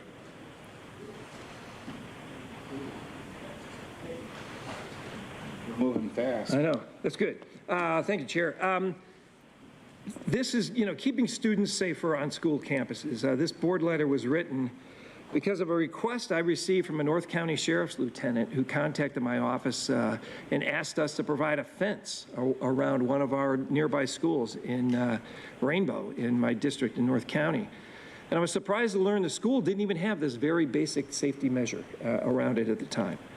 However, I learned that not all districts have staff that are able to write grants or apply for funding for this types of security. So I was able to, through the grant program, we awarded $125,000 to purchase a fence to install this around the entry doors at the elementary school to protect the kids and teachers and staff. And as school safety is on all of our minds, I feel the county can and should provide leadership role in keeping our students safe on campus. We really don't know how to best assist these students in independent school districts until we really ask them, what do they need? The state has mandated that every school must have a school safety plan in place. Part of that plan includes assessing behavioral health needs, and our county behavioral health team is already engaging actively in school district to help to provide that assistance. So I thank Nick Mascione and all of your team for doing that. But I think we need to do more to assist our school districts with school hardening efforts and safety personnel. Part of this assistance could be an advocacy and assistance to go after state and federal funding to create safer campuses. Could also include going out and having our sheriffs do assessments on schools and looking at where they could better improve their safety procedures on their campuses, maybe running drills or some types of activities to harden the schools and so that they're safer places. We want parents and kids to know that they're going to safe places when they go to school. So this board letter is proposing that we take the first step to facilitate safer school campuses by collaborating with many school districts and determining their safety needs. After this outreach has been conducted, then the CEO can return to the board with recommendations on how the county can help make the schools safer throughout all of San Diego County. So I urge you all to help support in this effort in helping to harden and make our schools safer. Thank you. Thank you. May I ask the clerk to call forward the speakers in this item? Thank you, Chair Fletcher. We have 15 requests to speak on this item, 5 in person and 10 by phone. Also note for the record that we received 47 e-comments, 41 in favor, no in opposition, and 2 neutral comments. We'll begin with the in-person speakers. For those that requested to speak by phone, please dial into the conference line now using the instructions that were provided to you. Begin with the speaker in favor of this item, followed by the speakers in opposition to this item. As your name is called, please come forward and stand against the east wall under the murals until it is your turn to speak. I'd like to invite forward Therese Heimer, followed by Eleanor, Mark Dorian, Jason Robo, and Chrissy. You'll have 2 minutes to address the board, and I'll ask you to please state your name for the audio record. My name is Therese Heimer, and I am speaking today on behalf of San Diegans for Gun Violence Prevention. We support this agenda item with a caveat. The concept is terrific for the county to collaborate with school districts and help them get funding for appropriate projects. The devil is in the details, and the focus must be on evidence-based solutions that truly have an impact on stopping shootings. Far too much of what gets done in the name of school safety creates new harms. Some schools subject students to active shooter drills that are not age-appropriate, creating trauma. Armed school resource officers in Parkland and Texas did not stop our 2 largest school massacres in recent years. So why are more police or school safety personnel the focus by many in discussing safer schools?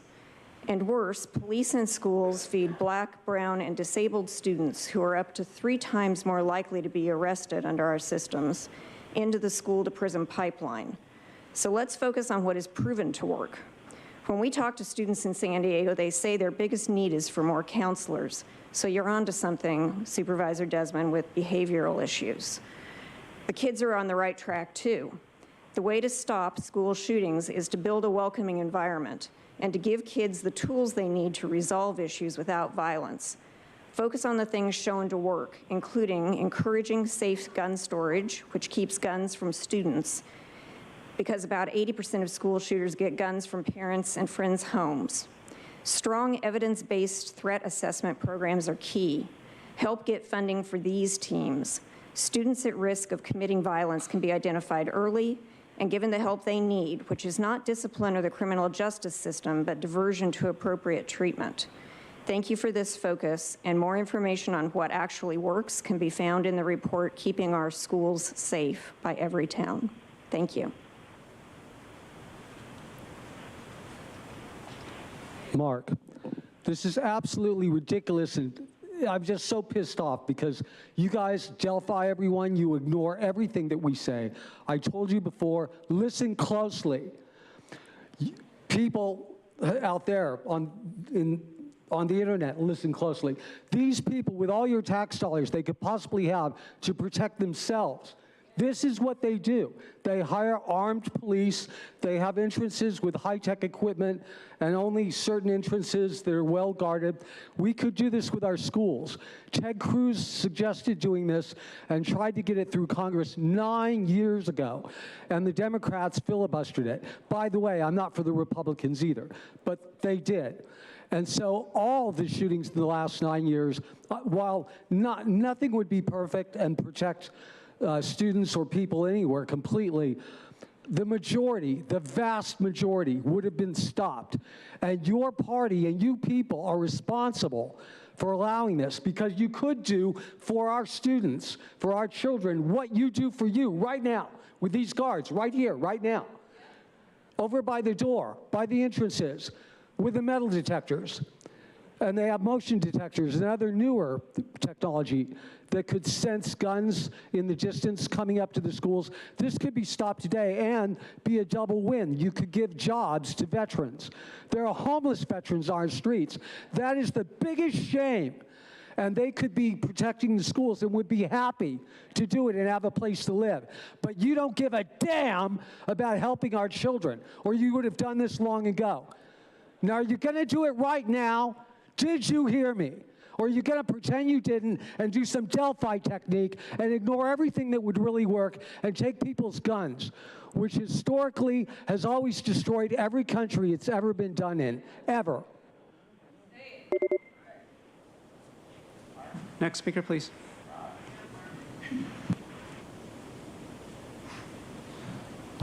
Eleanor. I'm a teacher, I'm an advocate for children, I've always been an advocate for children. You want to keep our schools safe. What you want to do is make access to the school campus appropriately restricted. What does that mean? That parents are not allowed to come and take their children off campus? How is that going to go down the road? When you want to forcibly inject children with vaccines, are parents not going to have any say in what goes on in their children's arms? A few weeks ago, there was a Google phone call with a robotic voice that called in and threatened a school. So what was done? 6 or 7 schools in the surrounding area were all on lockdown for several hours. The parents were not allowed into the schools. They were not allowed to get their children, even though in the other schools there had been no threats.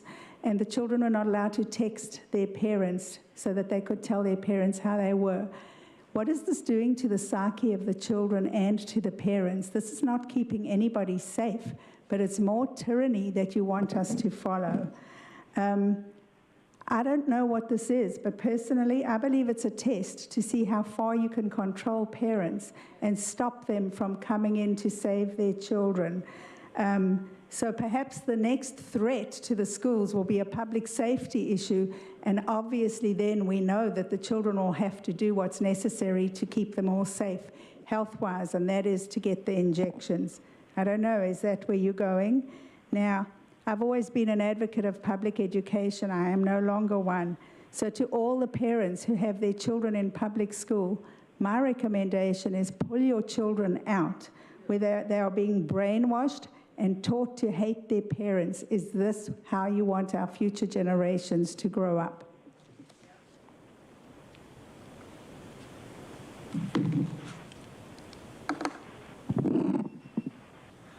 Jason Robo. Yeah, this is just great newspeak echo chamber nonsense. Yeah, there's a lot of security at my school, formerly known as Sarah. I watched security slam a small freshman, totally like Not like they were doing anything crazy, just because they wouldn't listen. So we'll see how much that security goes for. By the way, pedagogy refers to the teaching of slaves, so that's fun.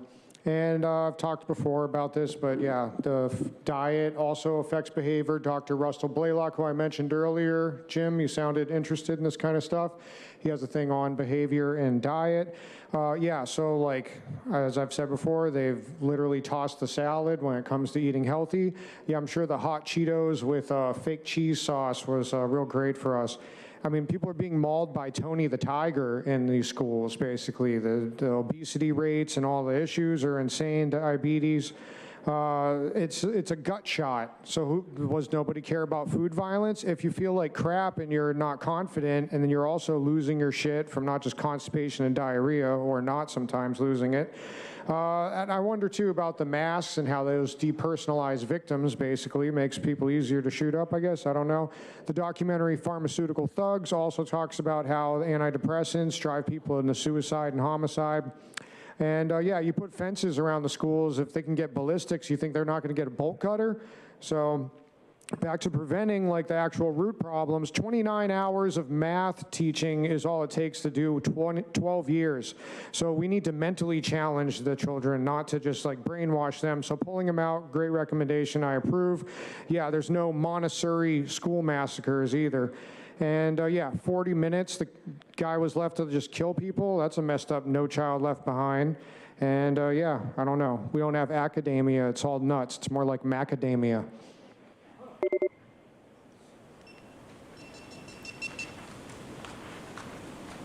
Chrissy, as far as making schools safe, of course they should be safe. So I did the pink slip, but I would say I'm neutral. But I would say there's bigger issues to look at.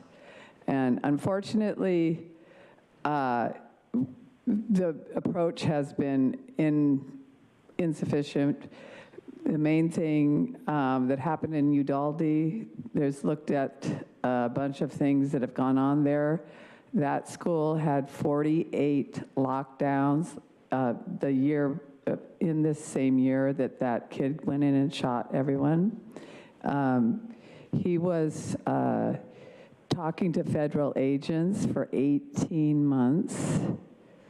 He also acquired 2 AK-47s, quite expensive, and a lot of ammunition and a ballistic vest, over $10,000 worth of ammunition and firearms. Where did he get that? Why is anybody not asking that question? Why did the police officer or the local police stand down? They stood down for 40 minutes or longer. I think it was actually longer, so the kid could kill as many as he could. These are, there's something going on that's a lot deeper than just making a resolution to make the schools safer. There's an infiltration, and that needs to be looked at instead of just adding another layer of some kind of program. They had 48 lockdowns down there, and they infiltrated that kid. That was on purpose. Unfortunately, our government might be in that business. We'll now hear from those that are requested to speak by phone. When it is your turn to speak, you'll be unmuted and hear a recording that will tell you to begin your comments after the beep. I'll remind the callers that they should mute their TV or live video stream before they begin speaking. Begin with our first caller.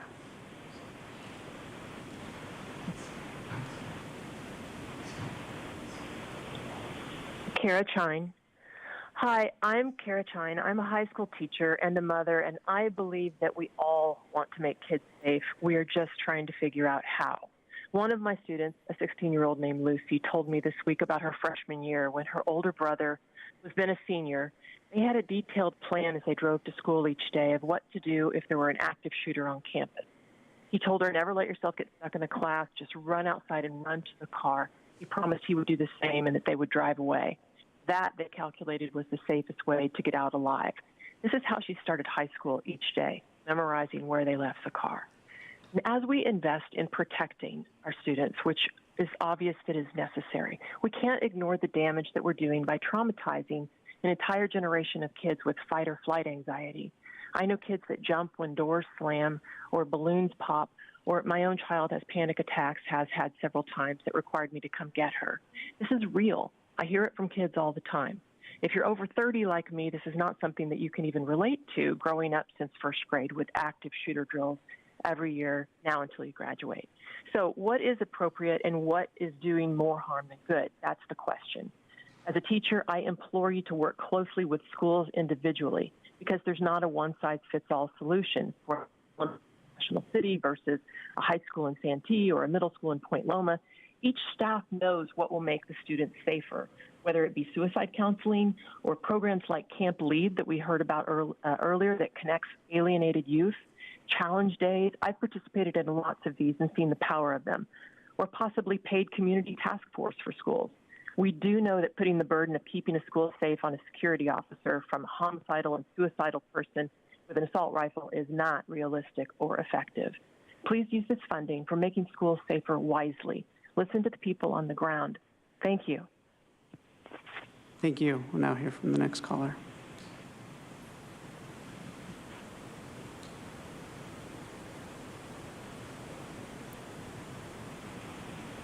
Oliver Twist here.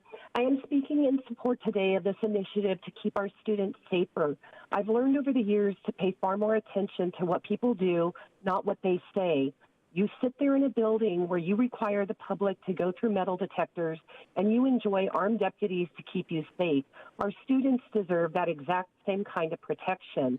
This starts with an armed school resource officer at all times on all campuses. Critics have historically argued that this is, quote, militarizing schools. But look around you. Do you feel that the meeting has been militarized?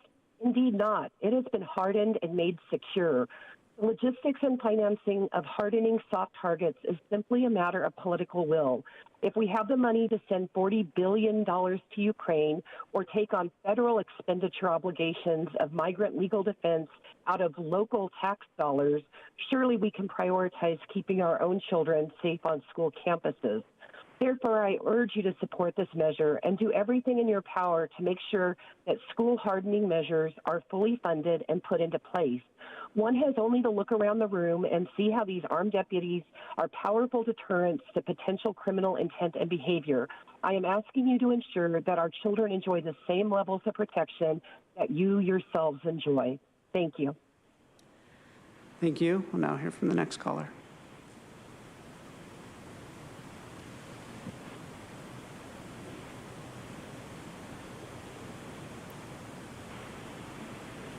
Hi, this is Peggy Walker. I want to thank Supervisor Desmond for putting the safety of our children in the forefront through a cooperative school-county collaboration. I really believe that every reasonable step we can take is better than doing nothing at all. I urge approval of this proposal, and I ask you to prioritize 4 evidence-based components. First is the timely need to review and update every aspect of campus security and help schools acquire, put in place, and train staff in security procedures such as communication systems, surveillance cameras, and detection devices in particular. Second is having well-trained safety personnel on campus. We must help identify funding opportunities and encourage schools to find capable, trained safety personnel. Third, it's clearly imperative to help schools restrict campus access. This requires identifying potential funding sources for identified needs, just as Superintendent Desmond did with the District 5 grant to provide fencing for a Fallbrook Elementary School. Finally, we hear that school violence has been linked to drug use. This makes it imperative to have prevention intervention programs to create a safe and drug-free learning environment, to address violence prevention, and especially mental health issues, which have increased among youth, along with increased drug use. Thank you so very much for this proposal, supporting county-school collaboration. Every dollar and every effort allotted to this enhances child safety. Thank you. Thank you. We'll now hear from our next caller.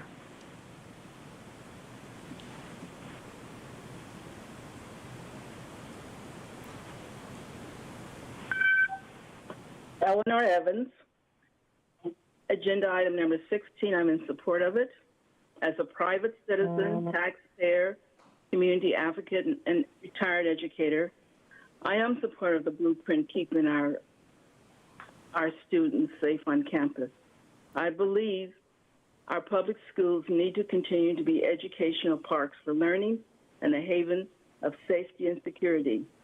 Our schools are not para-prisons for harboring physical attacks, mental anguish, or emotional distress. No pre-kindergarten through grade 12 scholar should ever be afraid to attend school, nor should any parent guardian fear that their child will be endangered at any school or learning environment. We as a community are dedicated to collaboration and cooperation to ensure continued safer schools. Again, I am highly supportive of the blueprint, keeping our students safe on campus. Thank you. Thank you. Now hear from the next caller.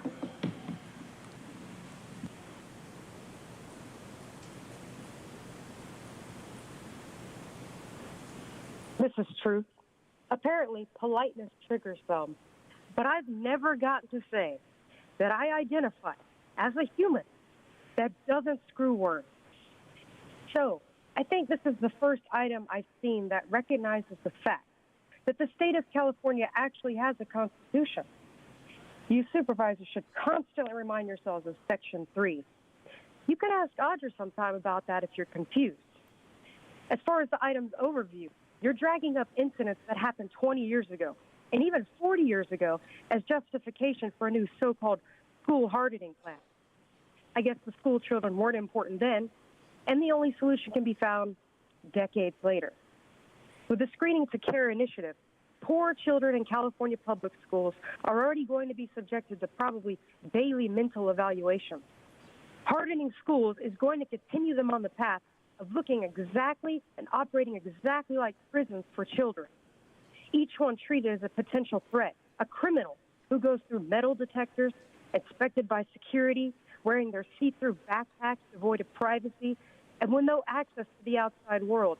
And there's a new $125,000 giant fence outside their school window. No walls yet, but fences are okay, Jim, huh? Not only fences are mentioned in the item, but also increased safety personnel. Will the safety personnel be armed and trained to properly respond?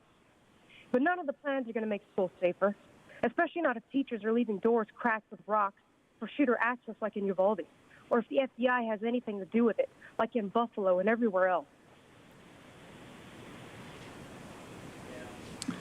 Now hear from the next caller.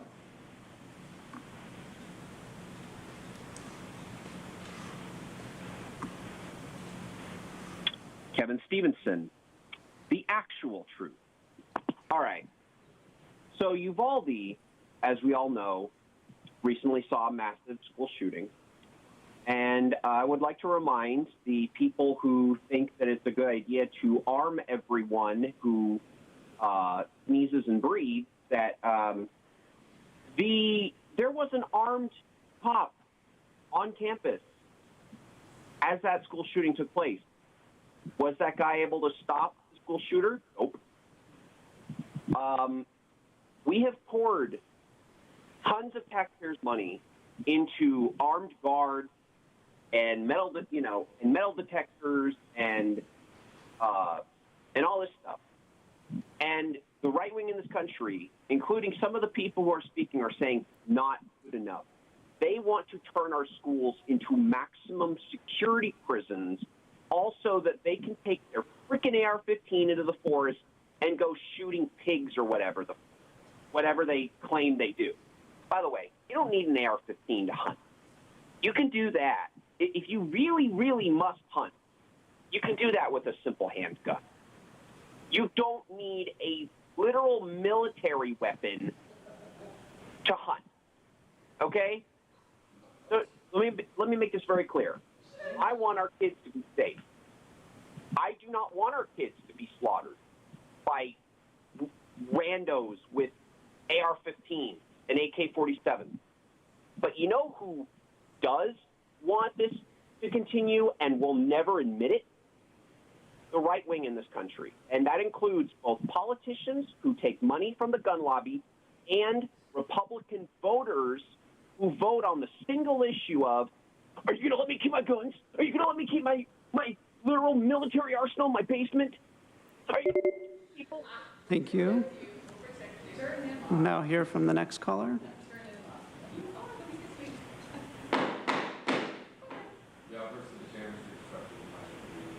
Hi, this is Kelly McCormick. I'm the parent of two, a teenager in high school and a college student.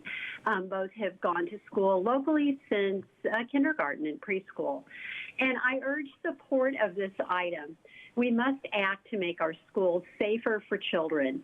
This should include evidence-based strategies for identifying children and teens in need of mental health care and more resources for providing that health care, follow-up on warning signs, and also greater acknowledgement of the role played by marijuana and other drug use. Cannabis-induced psychosis and violent behavior are well documented in the medical literature. We will not solve this problem by turning all of our schools into prisons and by building walls around them. We have to get at the core issues, which are mental health issues in those who have committed the violent acts, and also their access to weapons, and making sure that children cannot get their hands on guns. Thank you. Thank you. We'll now hear from our final caller.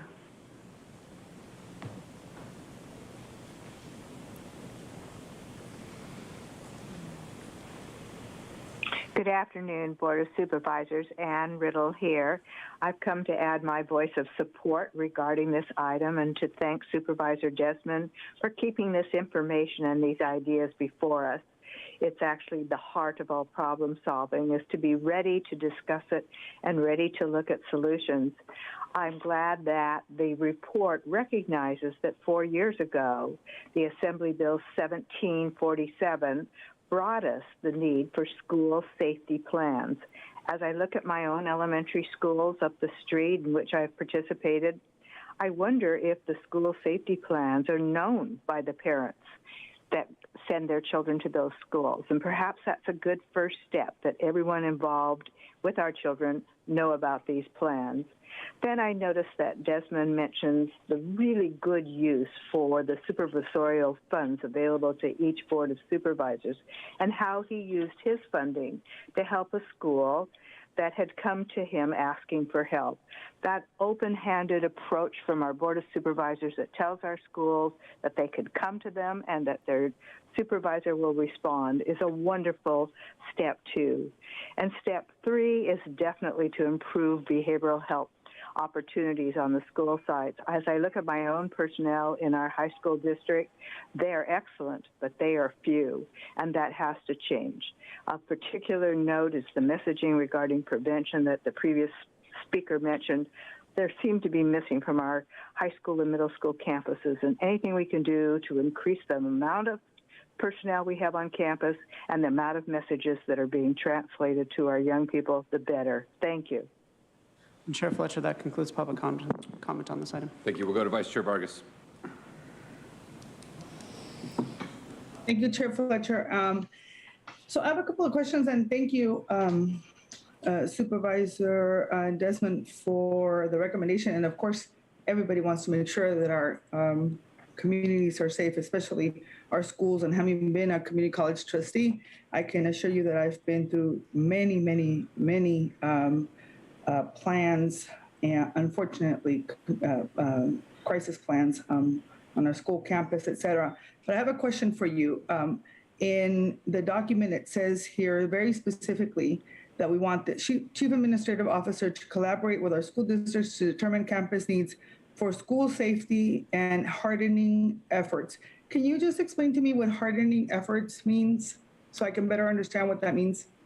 Well, to be honest with you, it's pretty open-ended. So hardening, I guess, is more secure, maybe potentially more security devices, be it fences, be it cameras, be it SROs. I don't really have specific. What I'm really hoping is that this, the CAO's office goes out and works with each school district and each campus and determine what those are. I don't want schools to look like a mini prison or anything like that. But if there's hardening, I guess, is more of security devices that might be potentially good for that campus, that we would like to hear about those.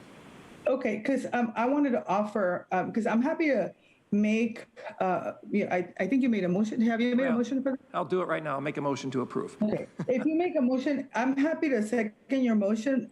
If you are okay with modifying that language to maybe call it a threat assessment program or a threat assessment or something of that nature.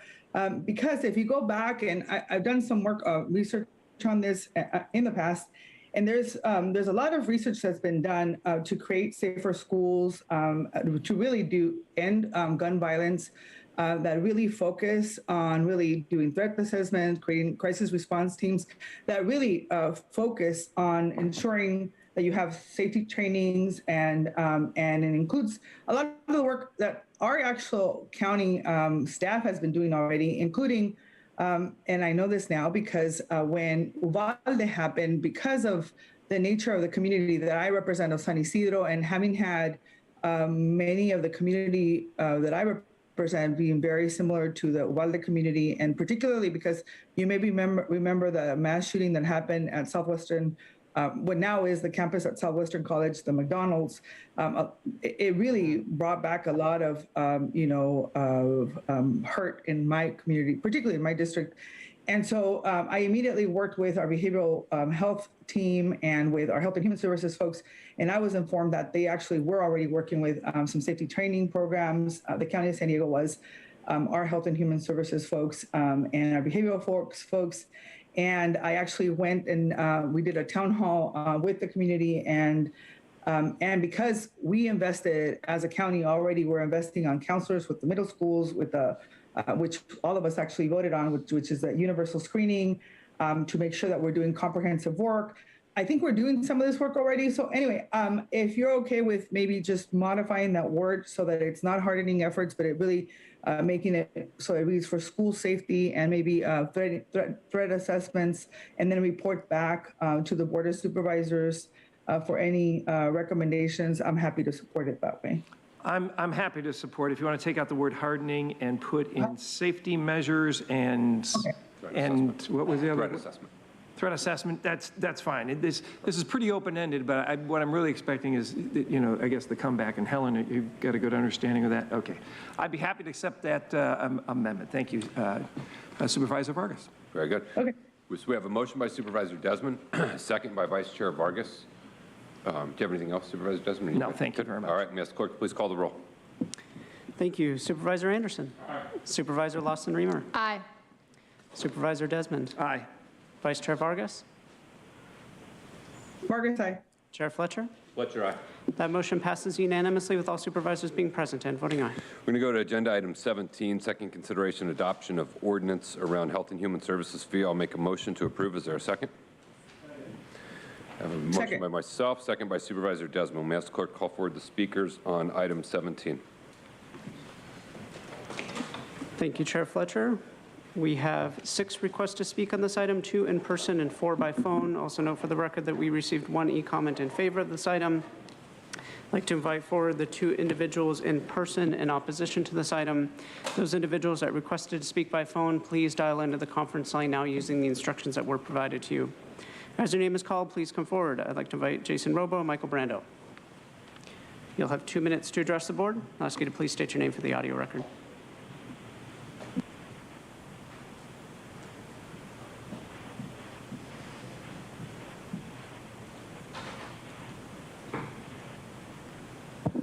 Jason Robo.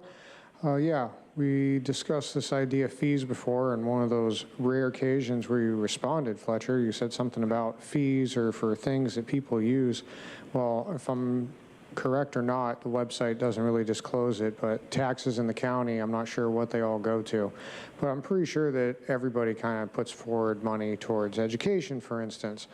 So anyways, I do think it's redundant and odd to have specialized fees, and particularly when it comes to all the other externalities with human health, like the food system basically is making everybody diabetic, heart diseased, and all that kind of a thing. I'm guessing at least maybe 2 of you guys on the board have diabetes, probably 3, among other heart issues. But yeah, it's just kind of odd to me to have specialized fees for something that I think does benefit everybody if your government is incapable of providing health services. When people are unhealthy, then they're going to clog up the hospitals because they're going to wait for an emergency instead of getting health care. And the same thing goes for mental health stuff. It's basically like, unless you confess that you want to hurt yourself or hurt other people, it's like pretty much impossible to get mental health. And we're ranked 24th from a cursory search that I just did a little bit ago. So anyways, I didn't really get a chance to read through all this. I'm here for other agenda items that probably aren't going to get heard, and I've been skipped for 2 comments so far today. So, but that's what I've got that I could conjure up about how I think that this is some kind of nonsense as usual. Final call for Michael Brando.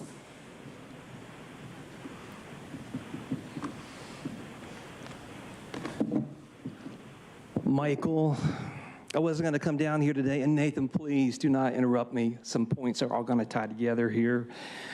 I was looking at this item, and I was actually looking at the fee chart, and it was interesting to see that there's something called a tobacco rental license fee, and it's new, and it's quite a large amount. The other amounts seem to be nominal. But the point I want to make about that is, if this one item, this tobacco fee, is so enormous, why does it have to be that way? Based on observing actions in the last 2 years, it seems like there's always something being said or promoted that appears to be good, but there's some kind of ulterior motive. This seems like it's trying to control people's behavior regarding tobacco. Now, I'm not a smoker, but I don't think any group like that should be targeted. The other broader thing, looking at the bigger picture of things, is the Health and Human Services Agency. I know may do some good work and really benefit some people that really are in need, but really even looking at a fee chart or dabbling in trying to cover costs, really in the hierarchy of truths should take second place, because there is so much being done through the Health and Human Services Agency and through the County of San Diego that are built on myths, that are built on lies. So those things really need to be addressed first before we get into the money talk. Thank you. Thank you. We'll now hear from those that requested to speak by phone. When it is your turn to speak, you will hear a recording that will tell you to begin your comments after the beep. I would remind the callers that they should mute their TV or live video stream before they begin speaking. We'll begin with our first caller.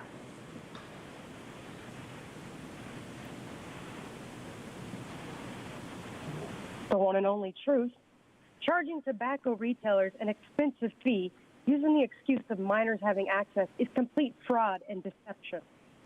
On May 24th, after the first reading, Nathan, in your broken Senate, you said about the fees that, quote, government agencies is the entity that needs this permit will pay for it. An example, amusement rides. You want to know that they're safe. That requires an inspection. That requires a fee. If that's provided at no cost, then all of San Diego taxpayers will be contributing to things that they may or may not use. Individuals who are directly benefiting from the operations contribute the cost associated with it, as opposed to spreading that across the entirety of San Diego County, end quote. I don't disagree with safety inspections or the point about all taxpayers not having to pay for a service that only benefits an individual. But I want to point out that, one, probably every single one of you supervisors have already decided to waste fees on various projects in the past that haven't benefited the whole county, which means taxpayers footed the bill for your personal pet projects.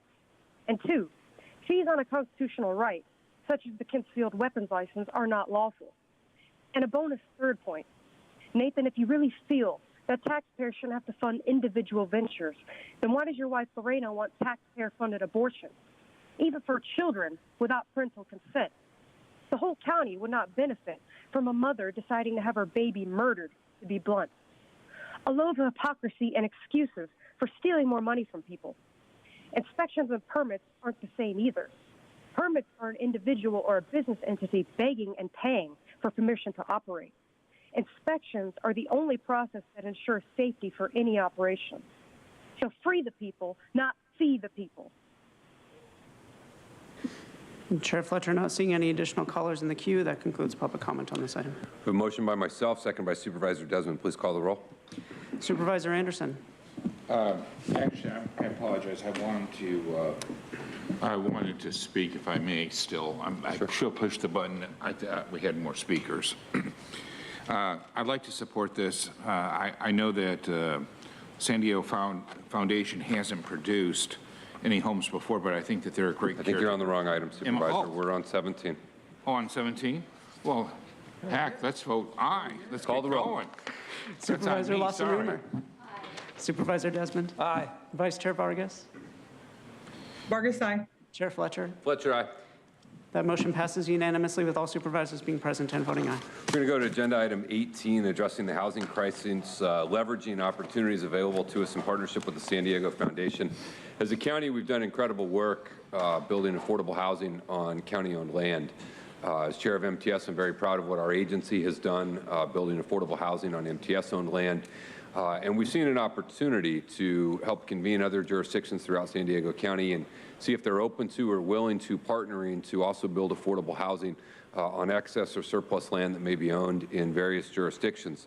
Fortunately for us, the San Diego Foundation has been willing to step up with an initial $10 million philanthropic effort or pledge to this effort with the belief that they can perhaps raise up to $90 million in additional funds to help with feasibility, to help with legal structures, to help with incentive fundings, to help in perhaps the way our Innovative Housing Trust Fund has worked, but to really look at, is this something that we could do at scale, not one project here or another there, but have a goal of building 10,000 units of affordable housing on government-owned land throughout San Diego County.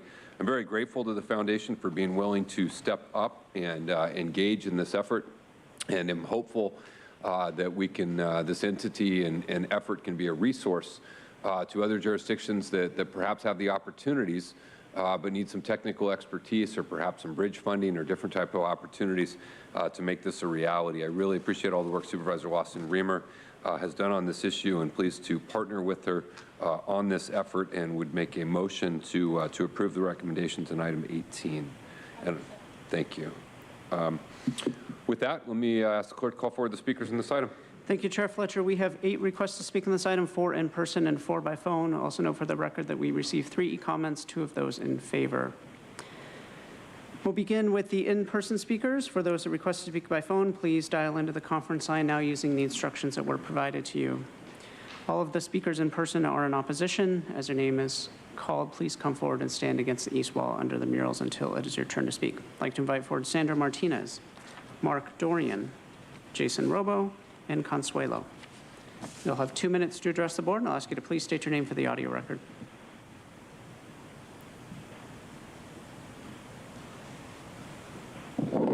Mark, so basically 40% of the economy has been destroyed, and because of inflation being at an all-time high, actually higher than they're even admitting. The people are becoming poorer than ever. So basically what you're telling me is you want to have a subsidy program subsidized by our taxes to make low-income housing for people. And I'm not saying some of that wouldn't be a good thing, but if the people out there don't understand that while that sounds good, you need to see Rosa Corey's video on YouTube. If you put in Rosa Corey, Corey is K-O-I-R-E, part 1, and see the part 1, 26 minutes of it, you'll understand what these people are doing. Meanwhile, on Fiesta Island, as I've said 3 times before, there's land just sitting there, about literally less than 1/7 of the island, near the end. You make a right onto the island and go over to the far end. Over there in the middle of the island, there's nothing. There's jackrabbits, and sometimes bums hang out in the middle of the island at night.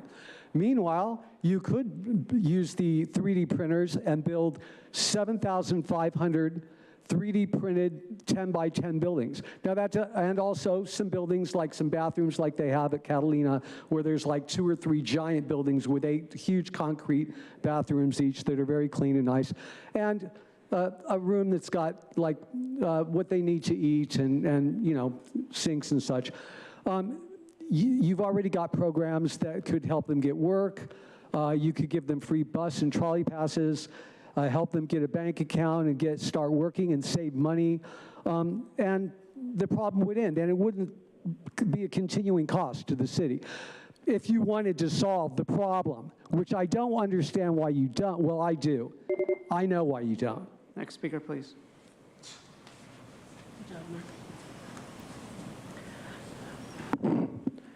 Consuelo.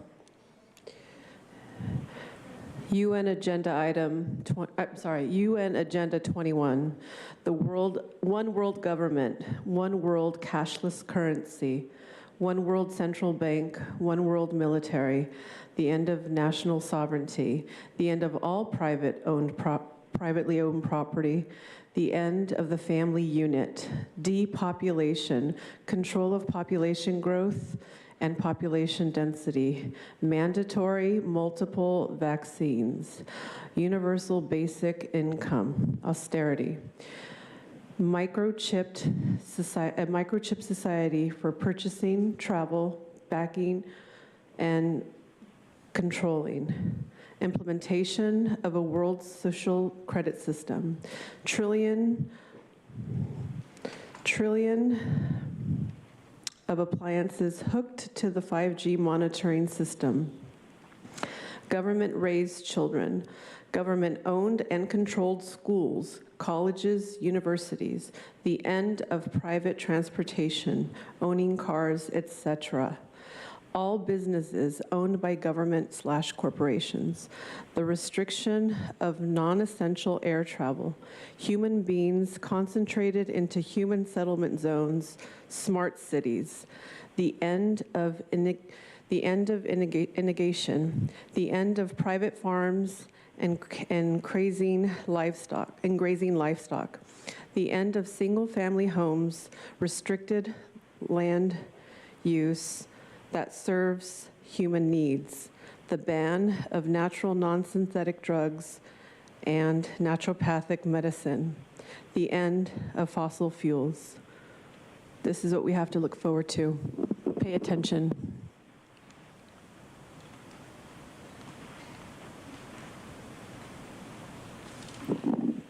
Sandra here. When I saw this, you know, I just thought, here we go, we're pushing a chosen narrative again. In the agenda item, it says, the housing crisis is fundamentally connected to our climate crisis. I'm like, really?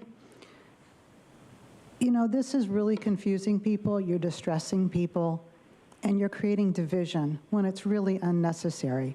Everybody here wants, we see things differently, but when you look at it, everybody wants people to do well and have good lives and be happy. So some things concern me about this agenda item, as always, and one is that the land is owned by the government. So under the equity impact statement of this item, it says, too many of our constituents are priced out of buying their first home. With rent prices increasing, they're unable to afford rent. This action will ensure that we are maximizing the construction of more affordable housing and utilizing every creative idea we have at our disposal. So my question is, will people be buying these houses?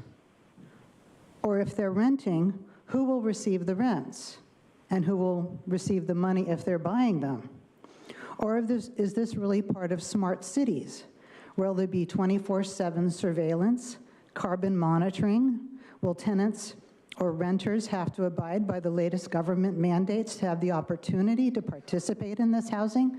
Because as we've seen over the last few years, if you don't follow government mandates, you can't be involved in certain things in the community. So those are questions I have. I don't see them addressed in any of the literature. And so I have to wonder if it's just going back to the new slogan of you will own nothing and we will be happy.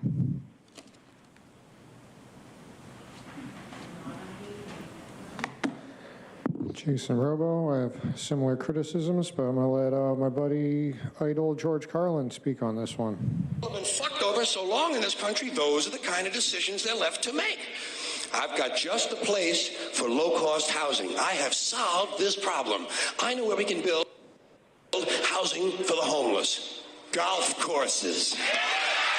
Perfect. Golf courses. Just what we need.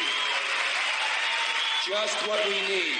Plenty of good land in nice neighborhoods, land that is currently being wasted on a meaningless, mindless activity engaged in primarily by white, well-to-do male businessmen who use the game to get together to make deals to carve this country up a little finer among themselves. I am getting tired, really getting tired of these golfing cocksuckers in their green pants and their yellow pants and their orange pants and their precious little hats and their cute little golf carts. It is time to reclaim the golf courses from the wealthy and turn them over to the homeless. Golf is an arrogant, elitist game, and it takes up entirely too much room in this country. Too much room in this country.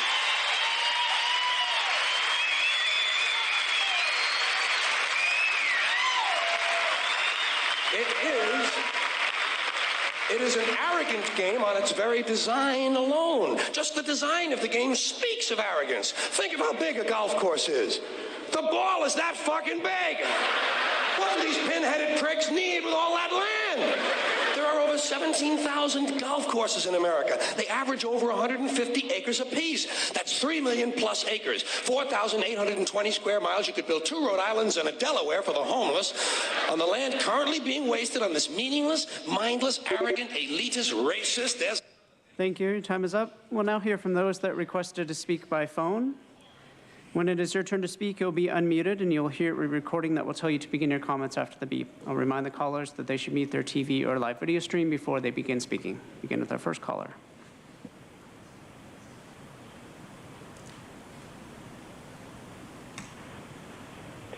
Craig Jones, speaking on item 18. First of all, I want to thank the Board of Supervisors for weathering another marathon meeting here. I support this proposal as an important effort among many to address the housing crisis. I ask that the following items be included in establishing this effort. First, the convening outline of the San Diego Foundation and government agencies should be open to public observation and participation, including environmental, climate change, and housing advocate organizations. Second, to meet the stated objectives of sustainability and addressing climate change, the location of such development should be prioritized, done exclusively within the already identified San Diego mobility hub areas and subject to vehicle mile travel analysis to show that project by project development will be below the VMT thresholds established for each jurisdiction that each project is within. Third, devotion of public lands for housing demands that public affordability needs be preeminent in each development. A substantial minimum percent of units developed in each project should be devoted to low and very low income affordability as defined for the San Diego region, 40%. This is the existing AMI in the region. New subsidized development should at least reflect that. As needed, subsidizing this by writing down the land cost of development to zero can be included. Finally, avoid overconcentration of low-income developments in low-income communities, but when unavoidable, provide enhanced educational opportunities in those communities or directly in the affordable housing projects, emphasizing preschool facilities. Thank you for moving this forward. Please consider including these items in your direction. Thank you so much. Thank you. We'll now hear from our next caller.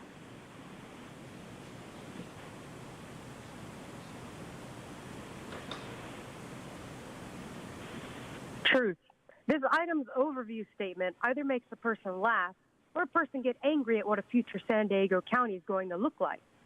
It says that San Diego is the least affordable metro area in California, but that's not even true. Try more like San Francisco and all of Northern California. You can hammer out plans for 180,000 multifamily stack and pack homes people don't actually want all year long. and it doesn't change the price of the homes or make them any more appealing to the average person. It also won't help with inflation. Cutting red tape makes home building more affordable, and that results in cheaper housing prices and more diverse options. That's basic economics. If you're not a devout socialist, that is, devoted to an unrealistic ideal rather than to reality. But you supervisors are dedicated to the cult of sustainability, which is why you've made yourselves arbiters of deciding what the so-called right housing is and where the so-called right places are to build.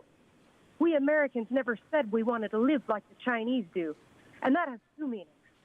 The sustainability cult rears its ugly head in the county via the Regional Decarbonization Framework and the Sandag Regional Plan, which both aim for only mobility hub smart cities with a high concentration of people and multifamily homes away from rural areas. Using excuses like a climate crisis or we'll get sued if we don't do what the state says just doesn't hold water. These same policies are being implemented nationwide, and even further than that. So undoubtedly, you supervisors will destroy this public land with landfill stack and pack at a cost of $100 million. And just like Anaheim, it'll become a ghost town of sustainable Potemkins.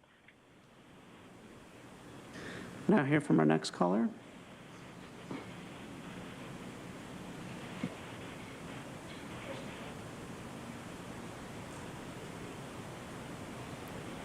Paul Henkin. Hi, Supervisors.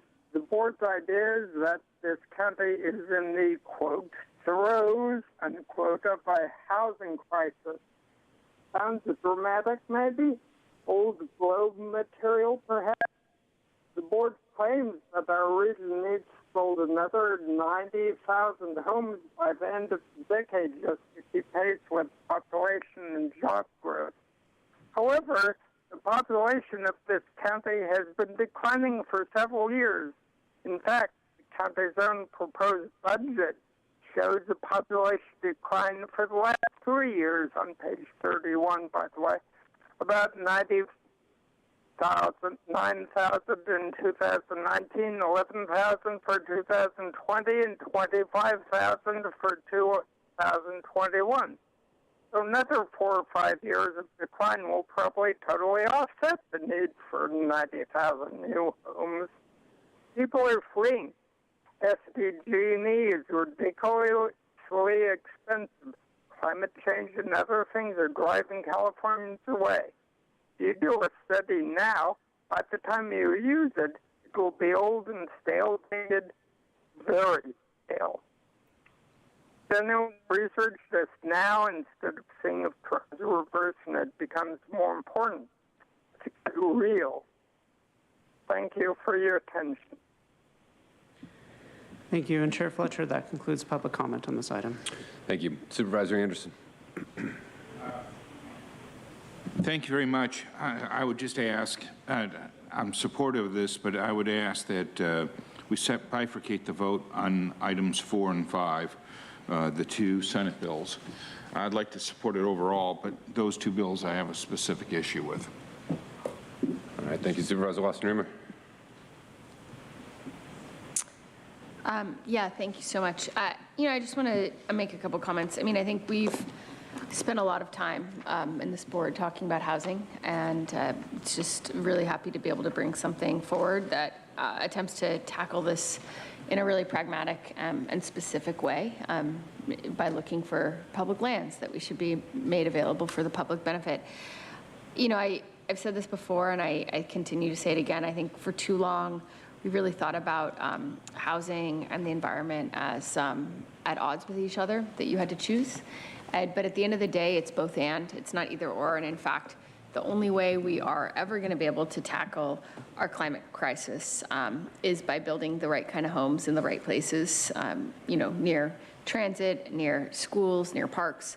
And I think one of the things that I find really hopeful about this initiative is that we're going to be able to look for exactly those kinds of parcels that are able to further the goals that we've outlined here at the board in terms of sustainability and sustainability planning for a future, while also putting homes and affordability of homes front and center.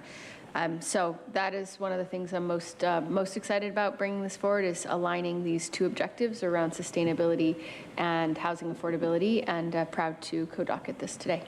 Thank you very much. Supervisor Desmond. Thank you, Mr. Chair.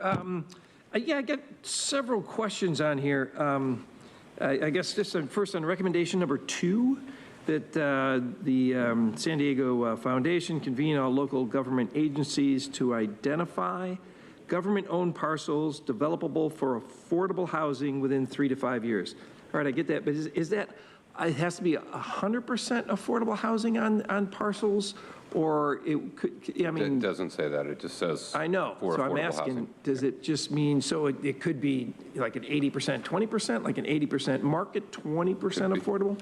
Okay, so it's not restricted. We're not tying their hands. You're not restricted to anything to there.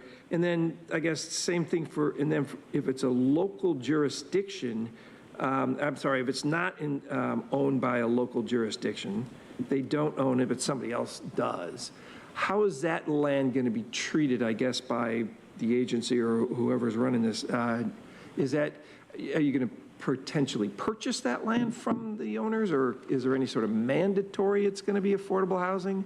I'm just curious what the landowner's rights are. If a city just says, hey, here's something that we could see happen as affordable housing. Well, they could potentially purchase it, so the landowner's right would be to decide if they wanted to sell it or not. Okay, so there is, so they can't, just because it's been identified by the city, put affordable housing on there? Okay. No, not if somebody else owns it. Okay. And then on item 4, I guess the second sentence or second line, it says with Assembly Bill 1105 seeks to develop a regional equitable housing finance agency. Is that like a lending agency that's going to loan money for these houses, or what is that? Bill's still in process. There's a lot of words there, and I'm just trying to figure out what it is. So that's still in process. This is what I've reported back a couple times on terms of the work that the Regional Equitable Housing Subcommittee has been working on at Sandag.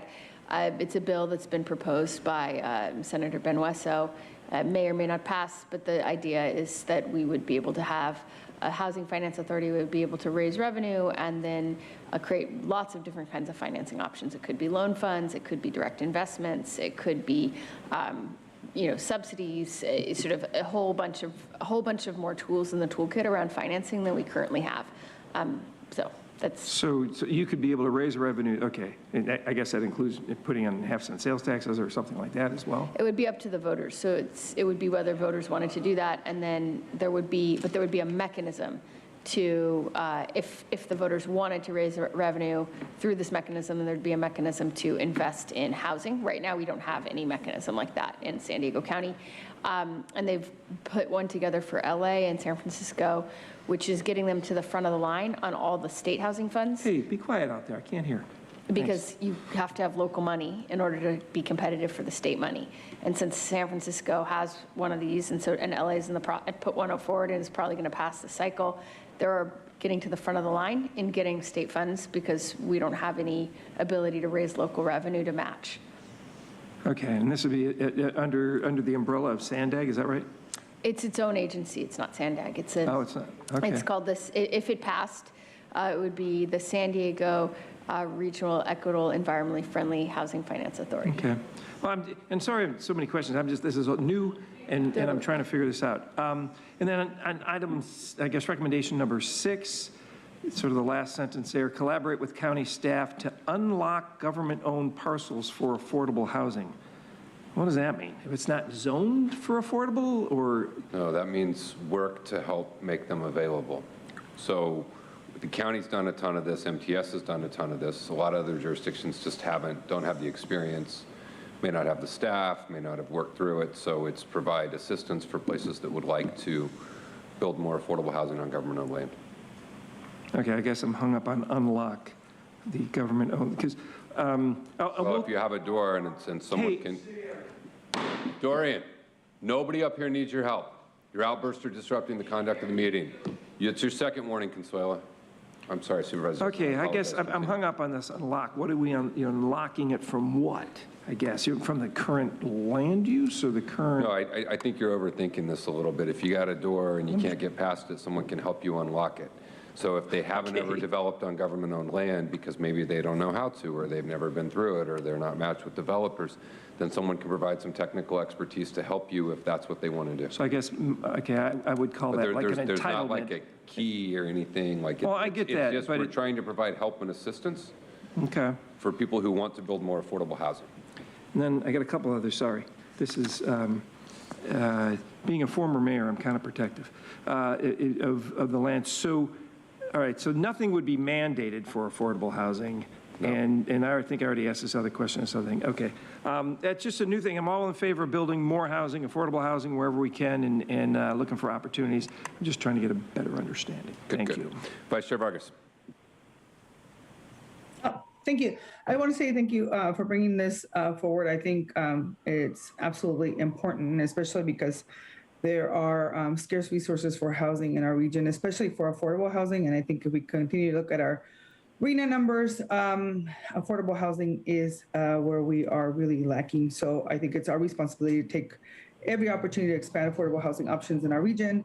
And so we have to make sure that we use all of the tools in our toolbox to leverage every opportunity to partner with good partners, especially with philanthropy for more affordable housing development opportunities. So I think this is a great way to think outside the box and to really bring community and other folks together to really identify other opportunities to do this. And so I want to make sure that I really appreciate that we're ensuring that the county is working with our regional partners to identify surplus land in our region for affordable housing as a much needed step regionally. And, just making sure, I want to make sure that the communities, south of the 8 are included and that they're part of this process. I know they will be, but I just want to make sure that I emphasize that in the process, and I'm happy to support this, and I appreciate my colleagues for bringing this forward. So thank you very much for that. Thank you, Vice Chair. We have a motion and a second. Our first vote will be on recommendations 1, 2, 3, 6, and 7. May I ask the clerk to call the roll? Thank you. Supervisor Anderson? Aye. Supervisor Lawson-Remer? Aye. Supervisor Desmond? Aye. Vice Chair Vargas? Aye. Chair Fletcher? Fletcher, aye. That motion passes unanimously with all supervisors being present and voting aye. Same motion, same second. Vote on recommendations 4 and 5. Ask the clerk to please call the roll. Thank you. Supervisor Anderson? No. Supervisor Lawson-Remer? Aye. Supervisor Desmond? I'm a no for now because I still want to get more information on this Regional Equitable Housing Finance Agency. So no for now. Thanks. Vice Chair Vargas? Aye. Chair Fletcher? Fletcher, aye. That motion passes with Supervisor Anderson and Supervisor Desmond voting no, all other supervisors being present and voting aye. Thank you. We're going to go to agenda item 19, COVID-19 update. I'll turn it over to staff for presentation. Good afternoon, Chair Fletcher and members of the board. Today's presentation will feature our Public Health Officer, Dr. Wilma Wooten, who will provide a public health update. Additionally, David Estrella, Director of Housing and Community Development Services, will provide an update on the county's COVID-19 public health hotel program, specifically the high-risk hotel component. Finally, Amy Thompson, Agency Executive Finance Director, will provide a COVID-19 response finance update, including FEMA reimbursement progress. Now please welcome Dr. Wooten. Thank you, Gary. Good afternoon, Chair Fletcher and members of the board. This slide shows the number of new cases reported by date of report since December 15th of last year. The daily case count since the winter surge has significantly decreased, however. Over the past month, daily cases reported began to trend upward.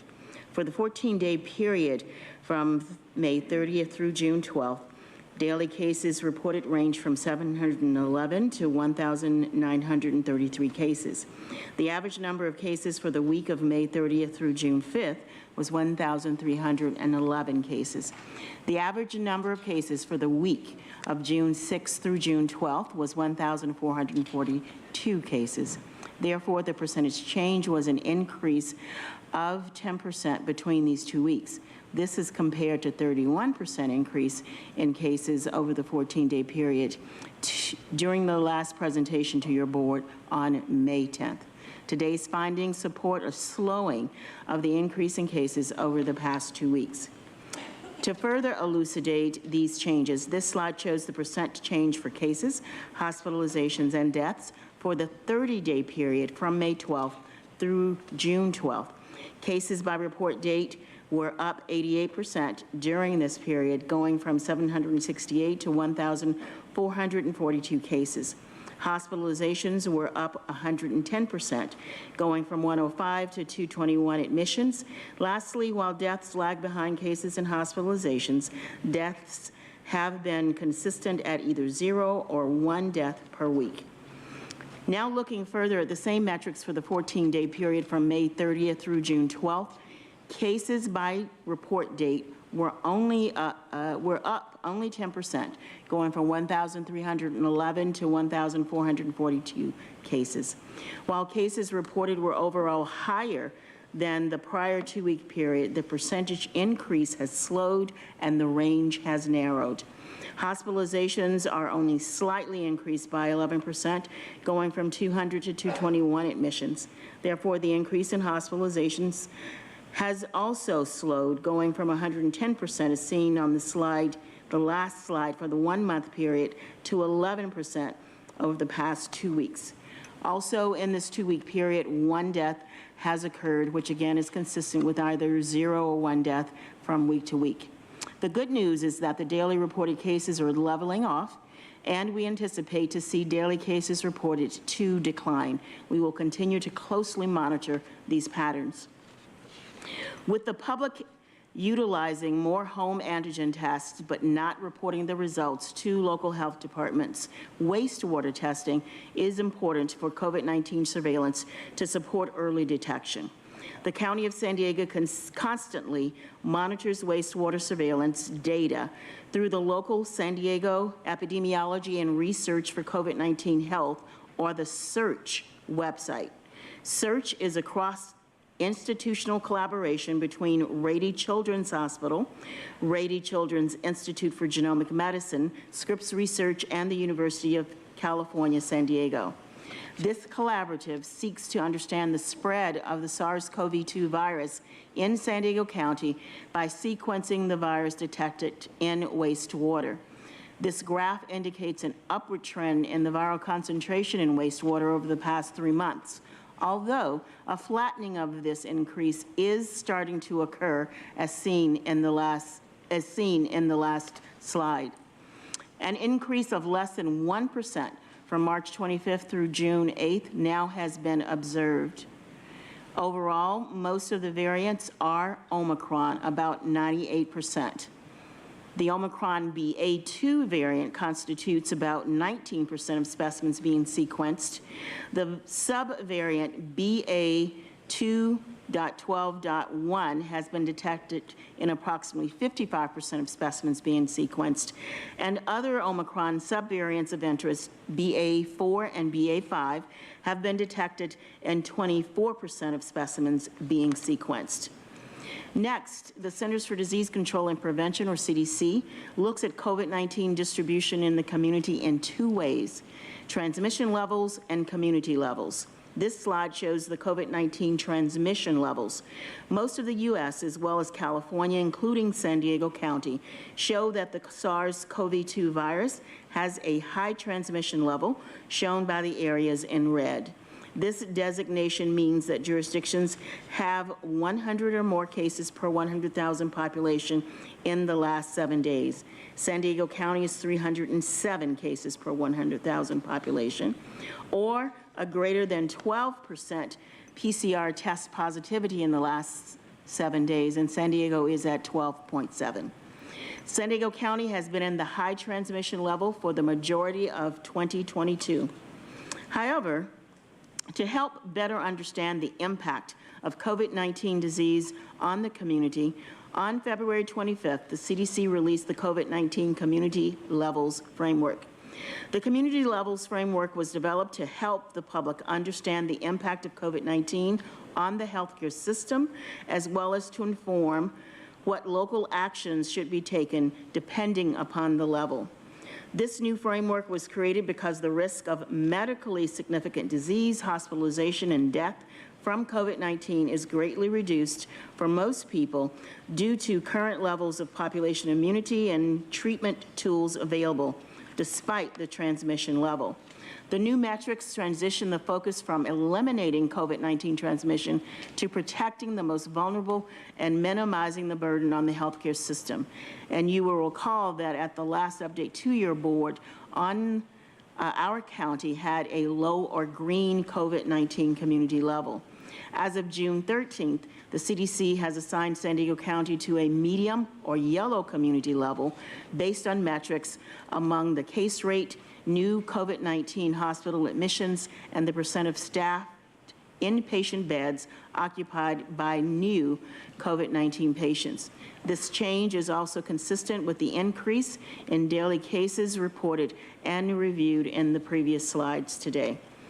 Given the medium community level, the county will continue to implement the actions specified for low and community levels, as indicated in the green and yellow boxes in this slide, which include administering vaccines with an equity lens, ensuring access to testing and treatment, conducting community research, and enhancing prevention measures in high-risk congregate settings, as well as protecting people at high risk for severe illness or death.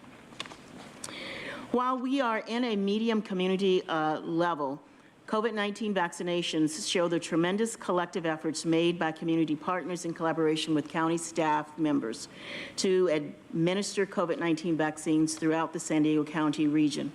As of June 8th, over 7.37 million vaccine doses have been administered. Over 2.97 million, or 94.4% of eligible San Diego County residents 5 years of age and older have received at least one dose. This is an increase of 0.5% vaccinations observed since the last presentation to your board. Over 2.63 million, or 83.6% of eligible county residents have been fully vaccinated, which is an increase of 1.3% since your last update. As well, over 1.3 million booster doses have been administered to eligible county residents, which is 58.7% of individuals who are eligible to receive a booster dose. An increase of 0.5% in boosters were observed since the May 10th report to your board. These results include aggregate data provided by Veterans Affairs and the Department of Defense. Updated results will be released on Thursday. Now, in this slide, there has been additional notable updates regarding the COVID-19 vaccine since our last update. On May 24th, the California Department of Public Health, aligned with the Food and Drug Administration's and the Centers for Disease Control and Prevention's latest guidance for individuals who are eligible to receive a booster dose. The Pfizer booster dose was approved for 5 through 11-year-olds. In addition, both Pfizer and Moderna are submitting data to the FDA to expand the age eligibility for respective COVID-19 primary series. Pfizer is submitting data for the ages of 6 months through 4 years of age, which requires a 3-dose series, and Moderna is submitting data for the ages of 6 months through 5 years and 6 years through 17 years, which will require a 2-dose series. Further updates expected to be announced later this week. Throughout the past 2 years and 4 months of this pandemic, Public Health Services has continued to encourage everyone to be COVID safe. To protect yourselves and others, it is recommended that the actions cited on this slide are taken seriously and practiced. Now please welcome David Estrella, who will share information on the County Public Health Hotel Program. Thank you, Dr. Wooten. The county's Public Health Hotel Program has 2 components: isolation and quarantine and high risk. The isolation and quarantine component provided a safe place to isolate and/or quarantine for over 14,500 people who tested positive for or were otherwise exposed to COVID-19. This program component ended in March 2022 and has transitioned to the previous Public Health Services infectious disease model. Separately, the high-risk hotel component provided safe isolation for people who are not infected with COVID-19, however, due to a medical condition, have a higher risk of negative impacts associated with contracting COVID-19 and are also experiencing homelessness. The high-risk hotels have provided lodging, behavioral health services, meals, and housing-related case management to more than 250 people. The success of this program relied heavily on collaborative efforts with our city partners and community stakeholders. The high-risk component will be ending on June 30, 2022. The 3 remaining people in the program as of today have permanent housing units secured, with scheduled move-in dates later this month. Thank you, and I will now turn it over to Amy Thompson. Thank you, David. The county's weekly spend rate for the COVID-19 response has dropped from the last reported rate to your board of $2.7 million on May 10th to an estimated $2.4 million as shown on the slide today, for a decrease of $300,000. Decreases were associated with staffing costs as implementation of plans to transition response efforts to ongoing operations move forward. There were also decreases associated with the public health high-risk hotel program, which, as David just mentioned, only has a few people remaining awaiting to move to their new permanent units. These decreases were offset somewhat by an uptick in costs for contracted testing services as the number of tests administered has increased. 55% of the weekly spend is estimated to be FEMA eligible, with the remainder covered by ARPA funds. On the next slide, I will review current status of FEMA claims. We are projecting to have incurred just over $400 million in FEMA costs since the start of the pandemic through June 30th, 2022. The bars shown is similar to the breakout presented to your board on March 1st of this year, breaking out the current projection by FEMA submission status. Since March, we have continued to make significant progress in getting projects ready for submission to FEMA. We have submitted a total of $277 million in invoices to FEMA, shown in darker green at the bottom, with another $89 million in estimated costs tied to those same projects, shown in light green. We have another $29 million in projects in various stages of county project development, not yet submitted to FEMA, and another $9 million at the top, still pending project development at the county. While the value of what we have submitted to FEMA is fairly high, as we focused first on the highest dollar projects, to date we have just received payment of $78 million tied to the Great Plates Delivered program, which is the first large project for the county that was approved or obligated by FEMA. Once FEMA obligates a project, we can then request a transfer of funds for reimbursement. Revenue that is not anticipated to be received in time to accrue for the county's year-end closing process will be covered with county funds until FEMA dollars are received. This use of county funds was projected as part of the third quarter fund balance projections received by your board. We are still working closely with FEMA Region 9 contacts covering California to try and expedite payment of some of the larger projects still with FEMA, primarily non-congregate sheltering and COVID-19 specimen testing. Additionally, we are working closely with our contracted recovery consultants to work as quickly as possible, preparing documentation to submit additional projects currently in the county's queue. I will now pass the presentation back to Gary. Thank you, Amy. In addition to receiving this update, we recommend your board take the following actions with respect to this item. Ratify all actions taken in response to the local health emergency and local emergency. Authorize the acceptance of $419,690 in epidemiology and laboratory capacity grant funds from Helena Health for Community Sentinel COVID-19 surveillance. In accordance with Board Policy A-87, award a contract with CFIDE Incorporated for 2 Gen Expert devices, maintenance, consumables, reagents, and supplies. Approve an exception to Board Policy A-94 to donate current and future surplus laboratory equipment and supplies unused by the Public Health Laboratory to partner laboratories. Adopt a resolution entitled, Resolution Authorizing Continuance of Teleconference Public Meetings Pursuant to Government Code Section 54953.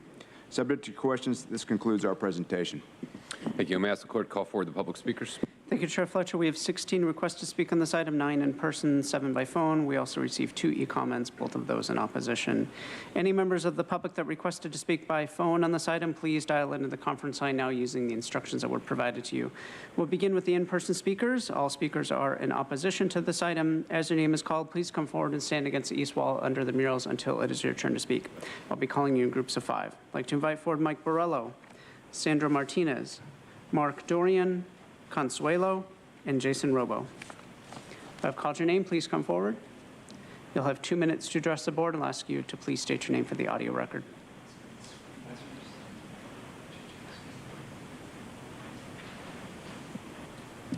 You may come forward in any order.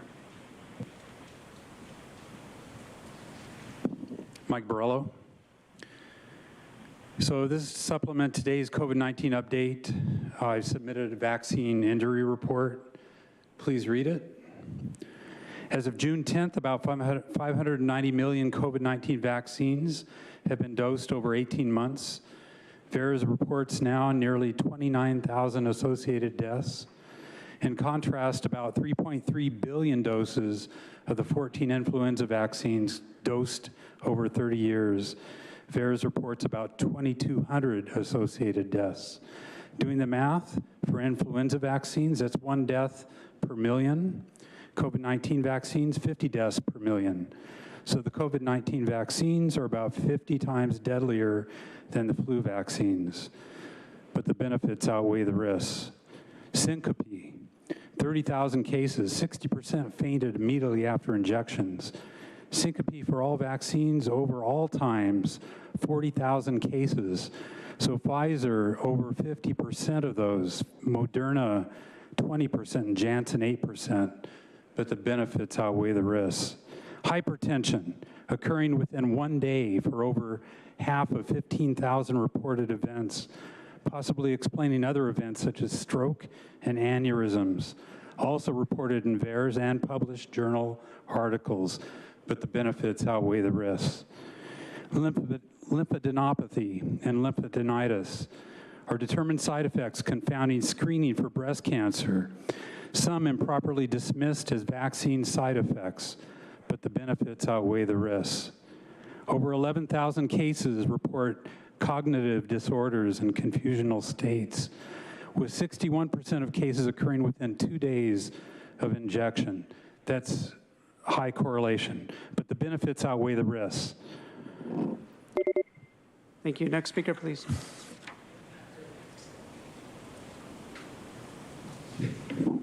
Hi, Sandra here.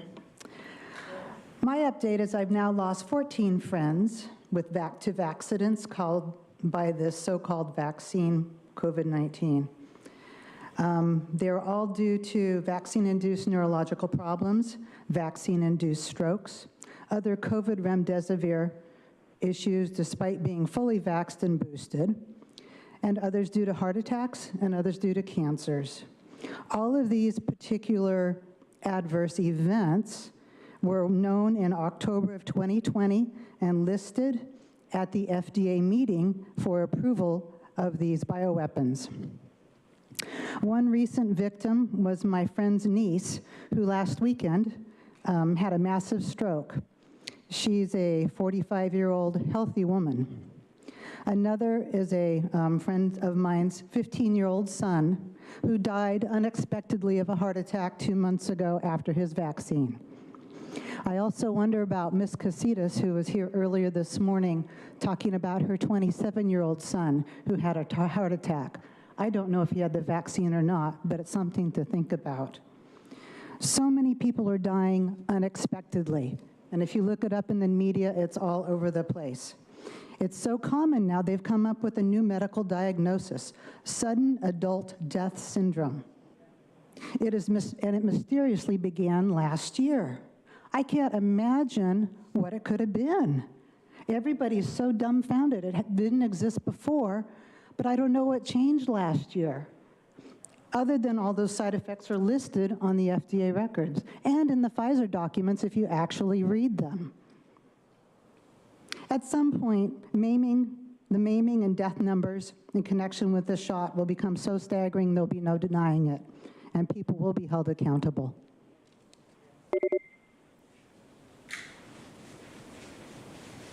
Mark, Naomi Wolf, in one of her newest videos on YouTube, her username is called The Daily Clout, points out that there's been a noticeable, it's between 270% and 500% increase, literally a 40% increase in death across the board.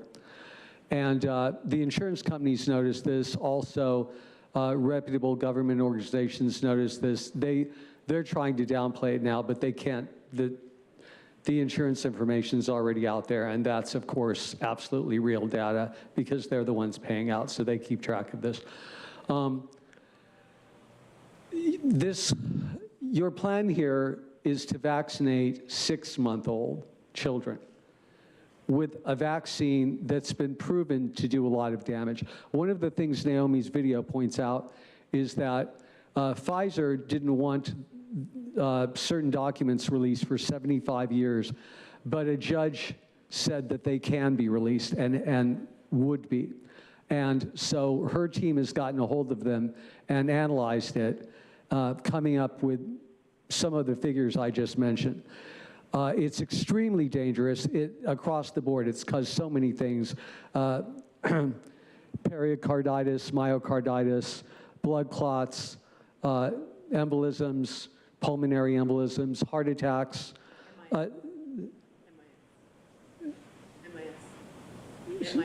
MIS. And to do this to children with something that's already been proven to be extremely dangerous is absolutely horrible. It's evil. You shouldn't do it. Don't do it. As the next speaker is coming forward, I'll call the remaining speakers in opposition to this item, Chrissy and Eleanor and Michael Brando.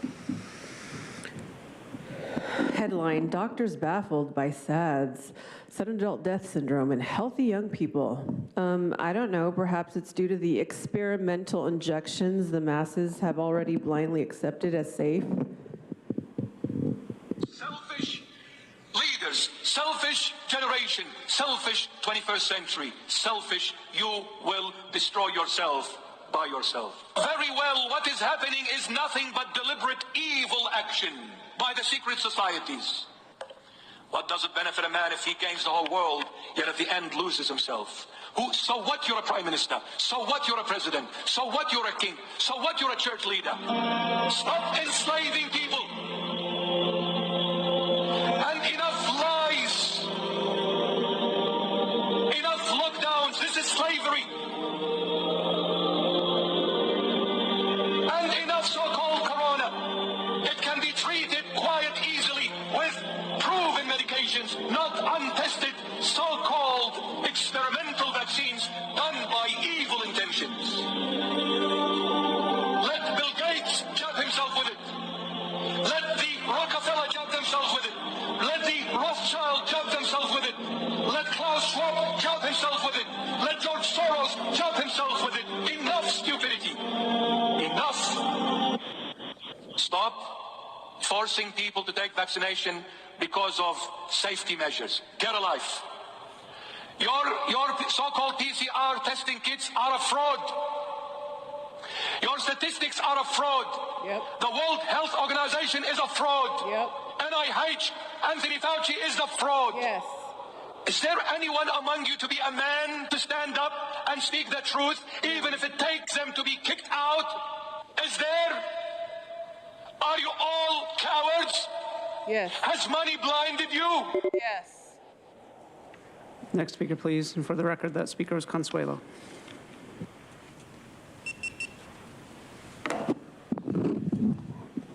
Jason Robo.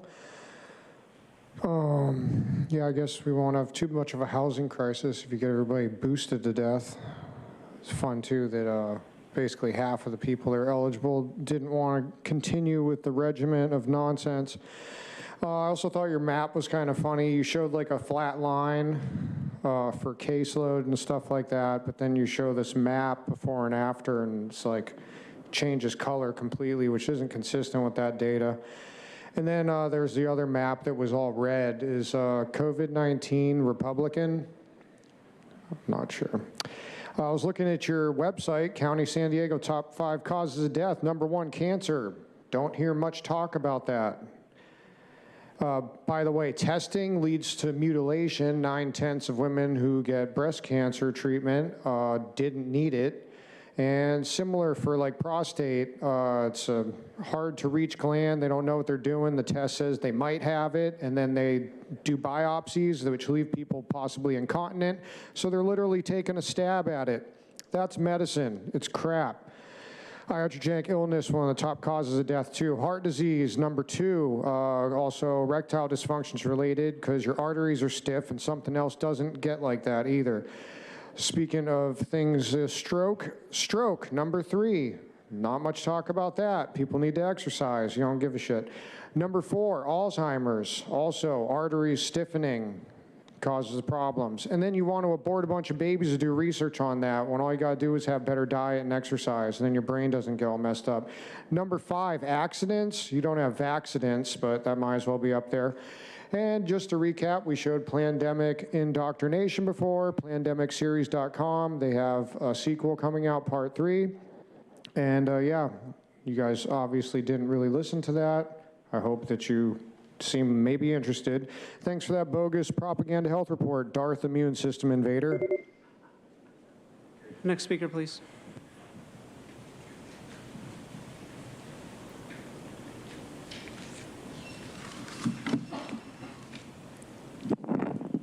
Eleanor. I was going to quote from the VAERS database, but Mike Barella already did that. But before I read what I want to read, Nathan, how dare you say we are passing out misinformation? Are you saying that the VAERS database is misinformation? Why do you say that anything that disagrees with you is misinformation? We're getting our facts from the CDC. So obviously something's wrong. Either we're wrong or the CDC is. I just want to read the headlines from The Truth Barrier by Celia Farber. It's called Days of Sorrow. FDA votes on poisoning infants and children. Today is Black Tuesday, tomorrow is Black Wednesday, 2 of the darkest days in medical history. The abject surrender of our children as young as 6 months old to barbaric injections they have zero need for. It's child sacrifice en masse. And then I want to read what Dr. Toby Rogers has said about this. The parents who enroll their children in these studies are insane, and many of these children were already vaccine injured before the trial even started. Think about it. Who's going to enroll their child in a dangerous medical experiment? The true believers who already over-vaccinate their kids. And then he goes on. But I just want to talk about this because this presentation is an absolute shame and disgrace. Just because you've got pretty colors on it doesn't mean it's true. This is absolute nonsense. If your masks worked, why are they not working after 2 or 3 years? Wouldn't you think that you would change something? Obviously, it's not working, but you're still sitting here in masks telling us that we're going to need to go back to masking. We've heard the warnings, but the masks don't work. And in fact, not only do they not work, but I know of a child who went into Rady's Children's Hospital with bacterial meningitis induced by the mask. You have to look and see all these things that are caught in the masks that these poor children are breathing in. Thank you. Next speaker, please.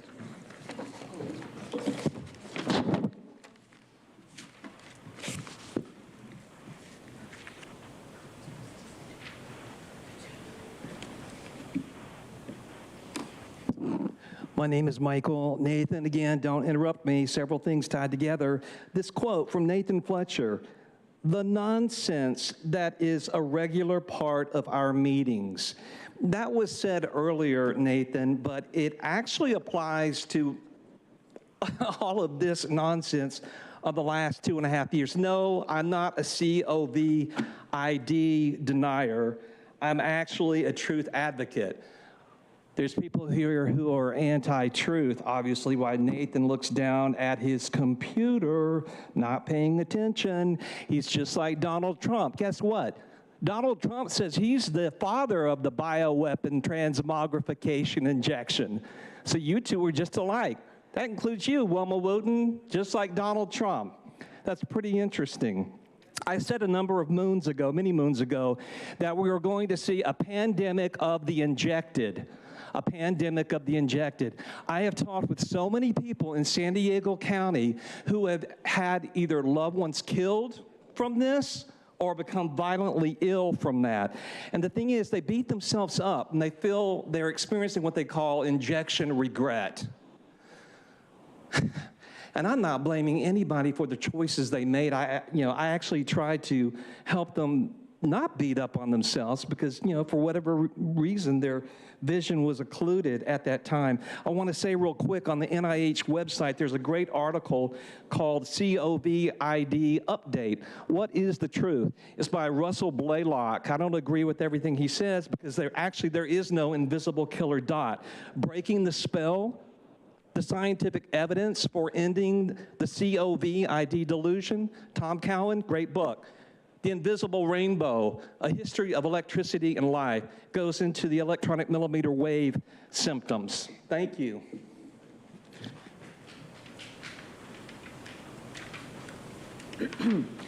Chrissy. So I'm going to read this because it's easier. I mean, I got good information. This is all about the money. This is a quote. "You will burn in hell for eternity." It's a quote. The speakers lambasted the FDA advisors during the advisory committee hearing today. That is what they were telling the people at the FDA. So you don't have to feel so bad, Nathan. They are getting lambasted too. So it seems to be other people around the country are saying this. This was on Tuesday, so this is on your little colored sheet. This marigold flag is what happened today, and what they said. That was today. The FDA met with its Vaccines and Related Biological Products Advisory Committee to discuss Moderna's request for a COVID-19 vaccine for children 6 to 17 of age.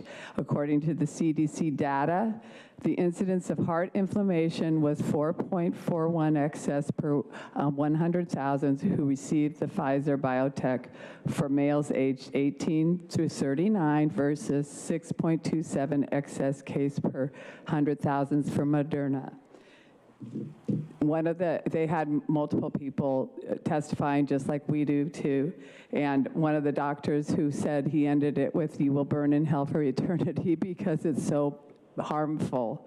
And so pushing this vaccine and this COVID narrative is actually something that is a lie, another lie, and once a lie, if our government can lie to us to this degree, it starts to open up the whole wounds of how many lies there are and the tools that you are. Thank you. Your time is up. We'll now hear from those that requested to speak by phone. When it is your turn to speak, you will be unmuted and you'll hear a recording that will tell you to begin your comments after the beep. I'll remind the callers that they should mute their TV or live video stream before they begin speaking. We'll begin with our first caller.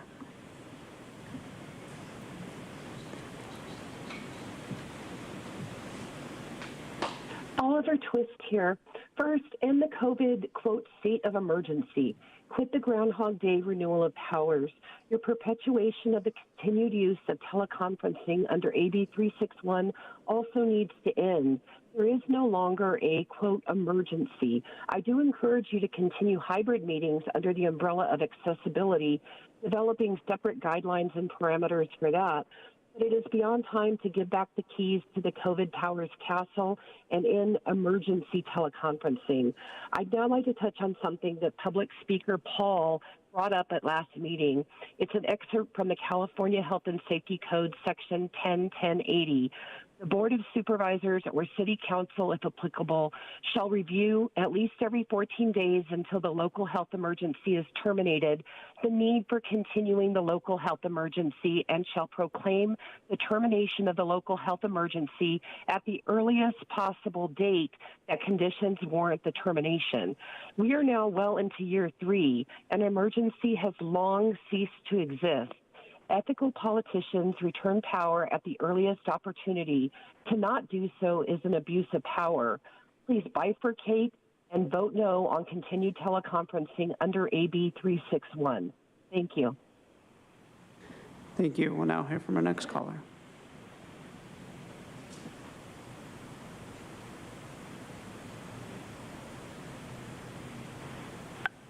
Truth. Well, Nathan, it seems you're still wrong about the pandemic being over because recommendation number 3 is a contract for Cepheid gene expert devices and supplies for a period of 1 year up to an option of 4 years. The gene expert system, which is just a faster PCR test, was developed at the experimental Lawrence Livermore National Laboratory and funded by DARPA in 1992. And the gene expert system test for SARS-CoV-2 got through with an emergency use authorization from the FDA. It sounds so trustworthy. Now, Wooten. Holy crap, there was only one death this time again. You couldn't find two? Then deaths would have gone up 200%, right? How many deaths from heart attacks or car crashes today? Any idea? Enough to warrant an emergency? Wilma, last boring presentation, you essentially admitted that the San Diego Public Health Emergency Order will never end because you're relying on the CDC's metrics and decisions that don't even exist. That means two things. Either you actually work for the CDC, Wilma, and not the county, or you've chosen to blatantly disregard the authority of the government of the County of San Diego. Wilma, you also said your decisions are aligned with the state of California's emergency order. So wait, you actually work for the state or the CDC, Wilma? Hello? Pick one and quit being greedy.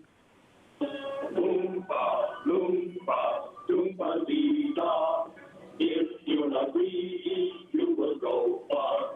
You will benefit happiness too, like me. Oompa, oompa, oompa, oompa-dee-doo.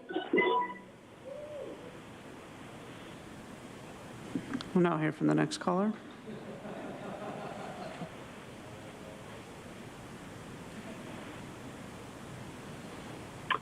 Kevin Stevenson. All right, kid gloves are coming off.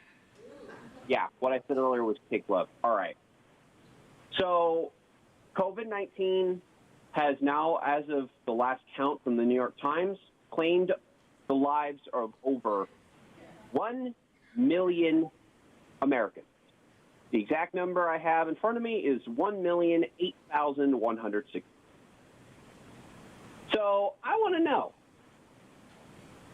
how much is dark money, how much are these disinformation campaigns paying you stooges?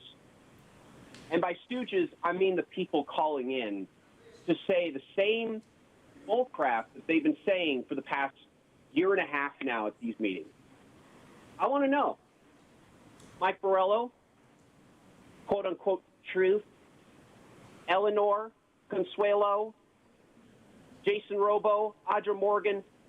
I want to know, who's paying you stooges?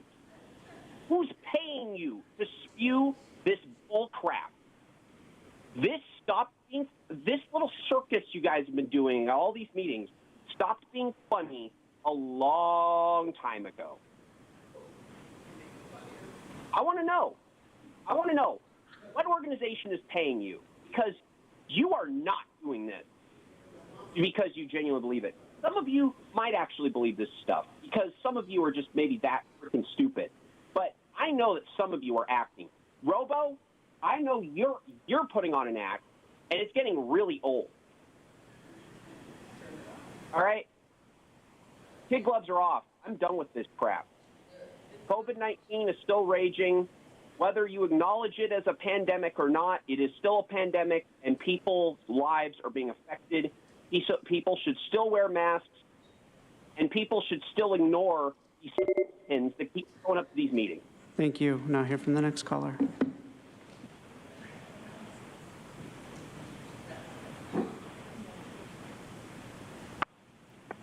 Hi, Paul Henkin.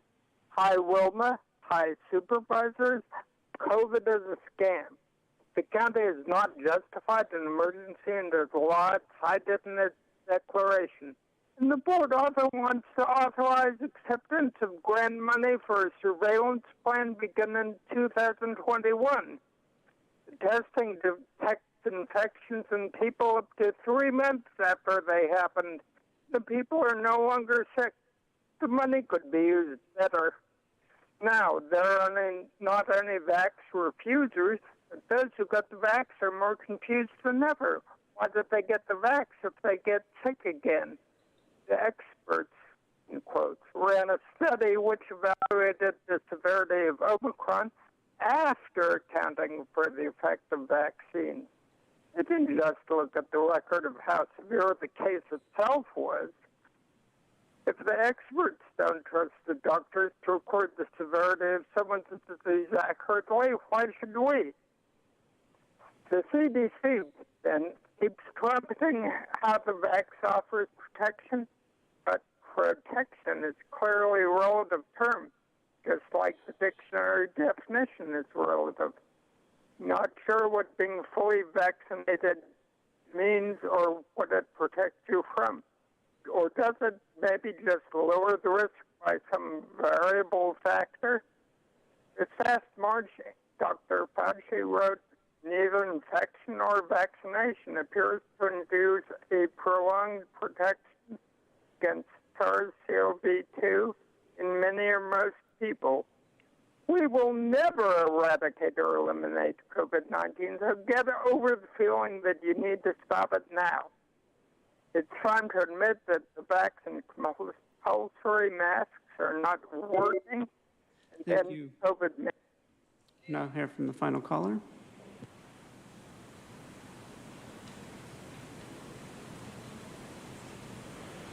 This is Richard Golden. We can suppress and contain and work towards eliminating this virus if we have smart policies and programs. Dr. Wooten and McDonald, please explain airborne transmission to the public. Surfaces and hand washing make up a very small fraction of the spread. Please explain post-symptomatic spread. People feel great in 12 hours, which is good, but they're still infectious for 5 to 12 more days and can do super spreading. Please explain how treatments are only readily available if we have a super low prevalence. Otherwise, they're for the privileged only. Please explain the dangers of long COVID and organ damage and repeated infections.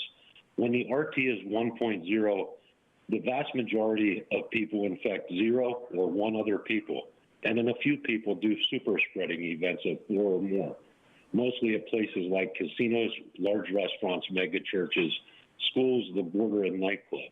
If we prevent a small fraction of these, the RT will be under 1.0 for a long time.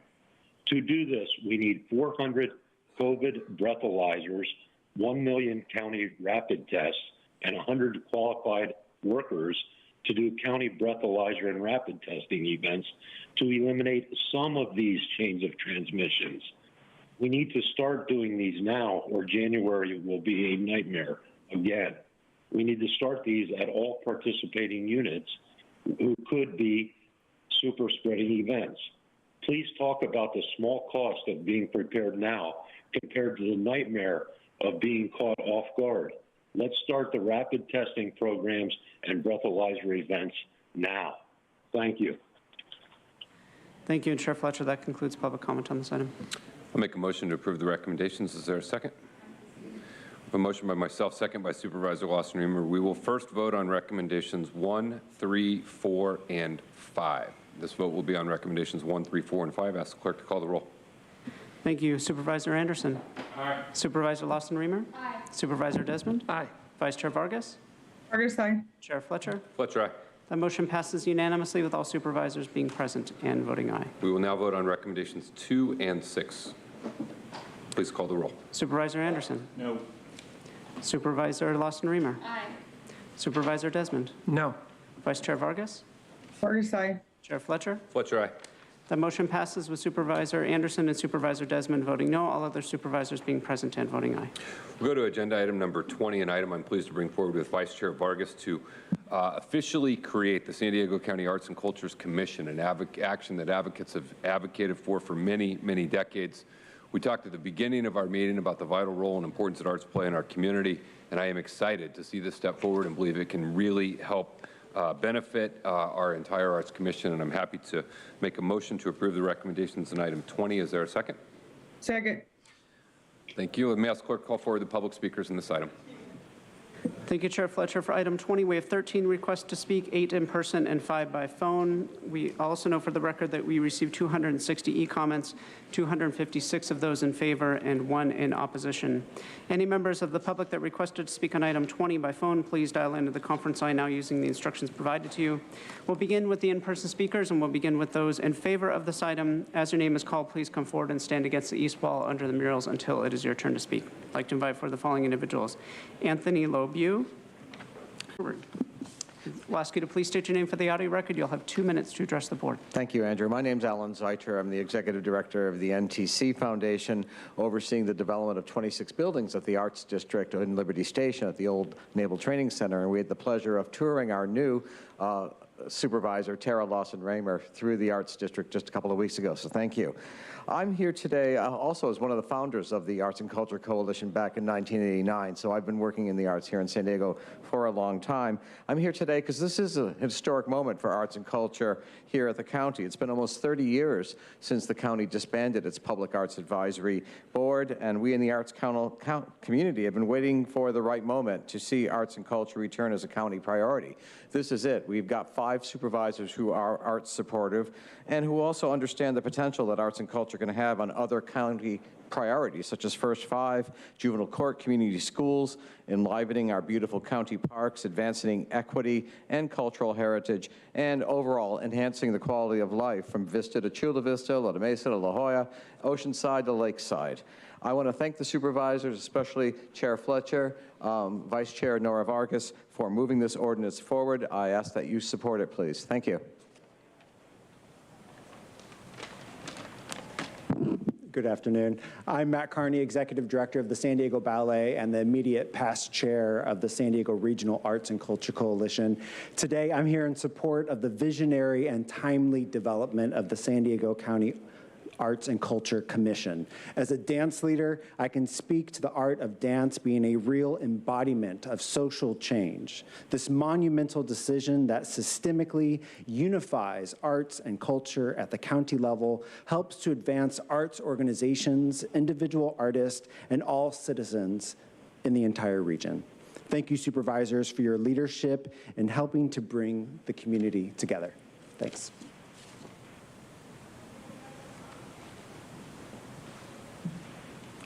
Greetings. I'm Anthony Lebeau, also known as Tony the Vet Artist. I'm a Vietnam War veteran who served as a U.S. Army Airborne Infantry Commander, and I'm a professional artist in the literary, performing, and visual arts. I'm here to support a new San Diego County Commission for Arts and Culture that will include veterans in recognition of the more than 100,000 active military, 240,000 veterans, and more than 110,000 family members who live in San Diego County. And I'm here to volunteer as the first veteran candidate for service on the commission so that I can share my knowledge and experience as founder and director of Arts for Veterans organization, where our motto is empowering youth through the arts, as former arts director at the Veterans Museum at Balboa Park, as a panelist on our city and state commissions for arts and culture, as a member of the San Diego Veterans Coalition, and as member of San Diego Veterans Employment Committee. Otherwise,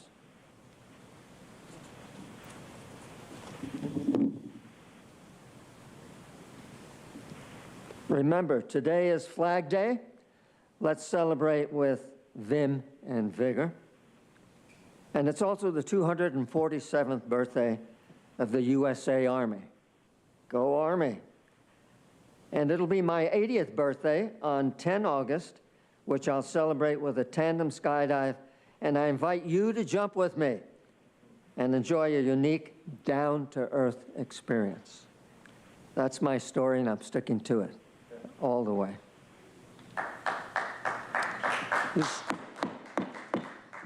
Before the next speaker begins, I'll invite the speaker in opposition to this item, Sandra Martinez. Good afternoon, Board Chair Fletcher, Vice Chair Vargas, members of the County Board of Supervisors. My name is Bob Lehman, and I'm the Executive Director of the San Diego Museum Council, an advocacy organization of nearly 60 San Diego museums the wide diversity of museums located in each of your county districts. For your District 5's California Surf Museum in Oceanside, the Children's Discovery Museum in Escondido. For your District 2's Barona Museum in Lakeside, Heritage of the Americas Museum in El Cajon, and the Pacific Southwest Railway Museum in Campo. For your District 1's Chicano Park Museum in Barrio Logan, Living Coast Discovery Center in Chula Vista, the Tijuana Estuary in Imperial Beach. For your District 4's the Mesa Depot Museum, Lemon Grove's Parsonage Museum, and Balboa Park's 17 world-class museums. For your District 3's Birch Aquarium in La Jolla, San Diego's Botanic Gardens in Encinitas, and the USS Midway along the Bayfront. I'm here on behalf of 16,000 people who work and volunteer at those and all of our museums to thank you for considering a County Commission for Arts and Culture.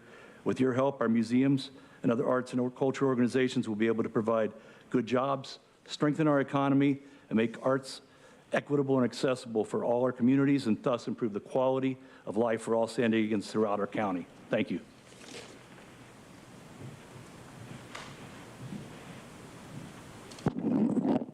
Sandra here. I love the arts. I think they're like so important, foundation and creativity, and they give us so much in our society. But what's really a shame with this, and this was admitted or written up in your agenda item, is the need for this department is in part due to the measures taken in the name of COVID-19. So this county spent $680 million the last fiscal year to deal with COVID-19 measures.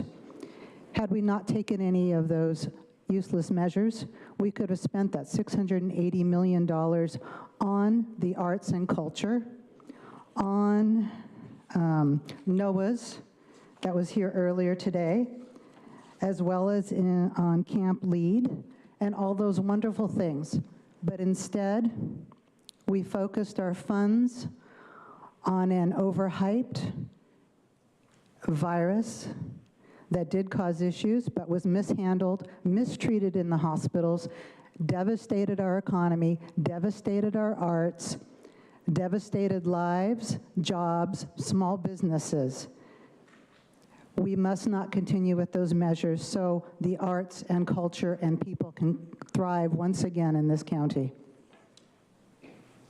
We'll now hear from those that requested to speak by phone. When it is your turn to speak, you will be unmuted and you will hear a recording that will tell you to begin your comments after the beep. I'll remind the callers they should mute their TV or live video stream before they begin speaking.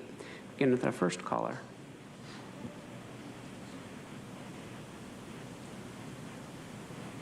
Truth. It's no wonder people in San Diego County are less healthy, safe, and thriving, because your supervisors' COVID lockdowns have sucked the lifeblood right out of us. That's arts and culture, all right. None of you can dare claim that you support efforts to elevate arts and cultures when you shut it all down. Destroyed businesses, destroyed opportunities, destroyed funding, destroyed lives. When Tara, part of the Neighborhood Reinvestment Program last meeting, you gave $12,000 to a guy who literally uses a naked woman on the front of his Facebook page. Yeah, I unfortunately had to see that, thank you very much. Ugly and inappropriate. And then Nathan, your wife Lorena with her Assembly Bill 5 that totally destroyed the ability for artists to work independently. Musicians have had to play shows outside California just to get a contract because most people aren't making enough money from a gig to be able to afford to pay for health insurance for every person involved, like AB5 demands. That's not even what art's supposed to be about.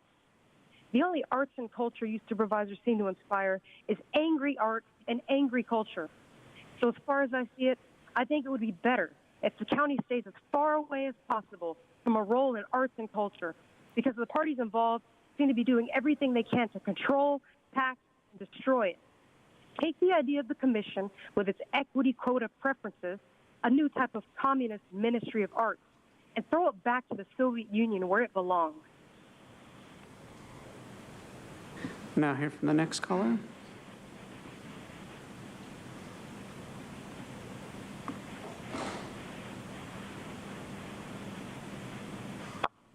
Hello, my name is Leah Goodwin. Can you hear me?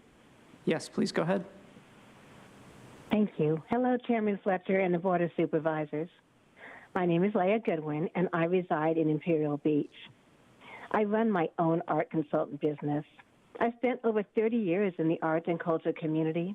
I helped the creation of the World Beat Center, was the president of the African American Writers and Artists, worked in Southeast San Diego, was museum director at the Center for the Arts Escondido, and we're about ready here to get ready for our Sun and Sea Festival.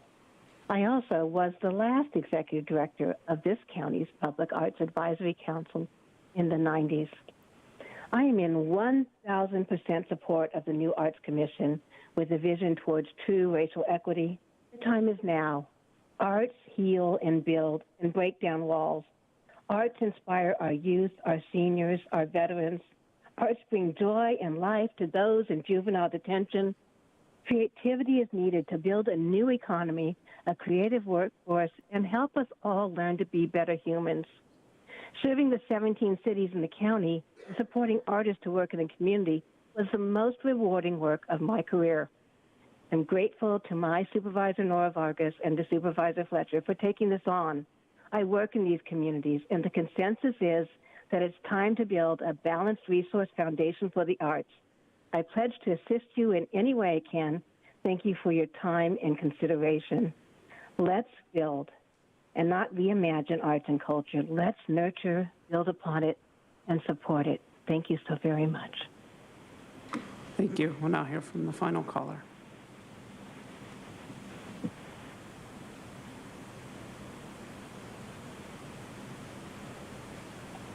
Hi, my name is Maisha Jackson, and even though I caught this agenda item at the tail end, so I didn't have a lot of research, but I actually have a lot of personal experience with art and its ability to help transform lives. There's a few items on the agenda, one being resources for employment or self-sustainability for neurodivergent. And I just love to offer the possibility of considering the two agenda items if you ever revisit them. And I want to put something together. But with neurodivergence, the arts field is something that they're actually really great in. And sometimes making it sustainable is really difficult as a neurodivergent. So you have really talented people that just aren't able to market themselves or manage their finances and all these different things. So I wanted to just put out if the consideration can be there to merge the two items so that people that are truly talented, but they're just not neurotypical. They're not good with money. They're not good with budgeting. They're not good with even expressing themselves in this manner, but they're extremely talented.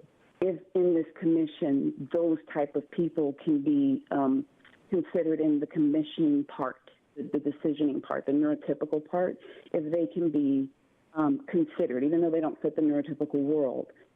Those are the people a lot of times that art can actually help and make self-sustainable. I'm definitely for this item. Thank you.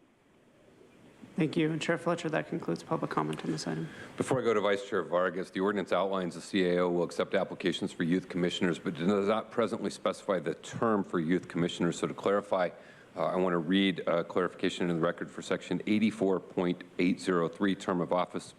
Each commissioner shall serve for a term which shall run concurrently with the term of member of the Board of Supervisors who nominated that commissioner. The term shall expire on the date of expiration of the term of the nominating member of the Board of Supervisors or at such time as he or she ceases to hold office, whichever occurs first. Youth commissioners nominated by the Chief Administrative Officer shall serve a term of 2 years.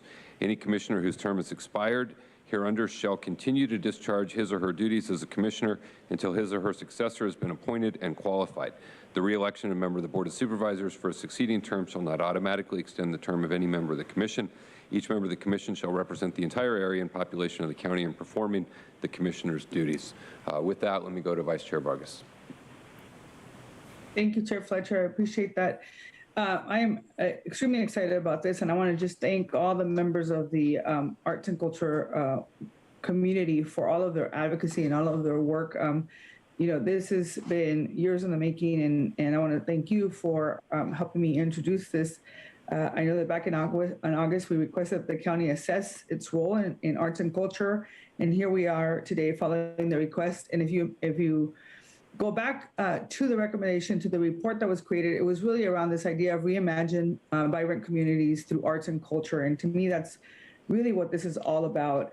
What this board letter is really doing today is we're going to approve the ordinance adding San Diego County Administrative Code article, the article to the San Diego County Arts and Culture Commission, and then we're going to make sure that we expand and support existing arts and culture programs, address and improve equity and access to the arts and culture, create the County Arts and Culture Commission, and then also, we know that arts and culture are integral in boosting our economy through our creativity and innovation, and not to mention the transformative potential for those that participate in arts and culture programming. And, I heard the caller loud and clear about what it means to equity and to some of the folks that are participating in these programs. So I'm really looking forward to not only this being part of our economic recovery plan, revitalizing our communities, attracting tourism, expanding opportunities for local youth.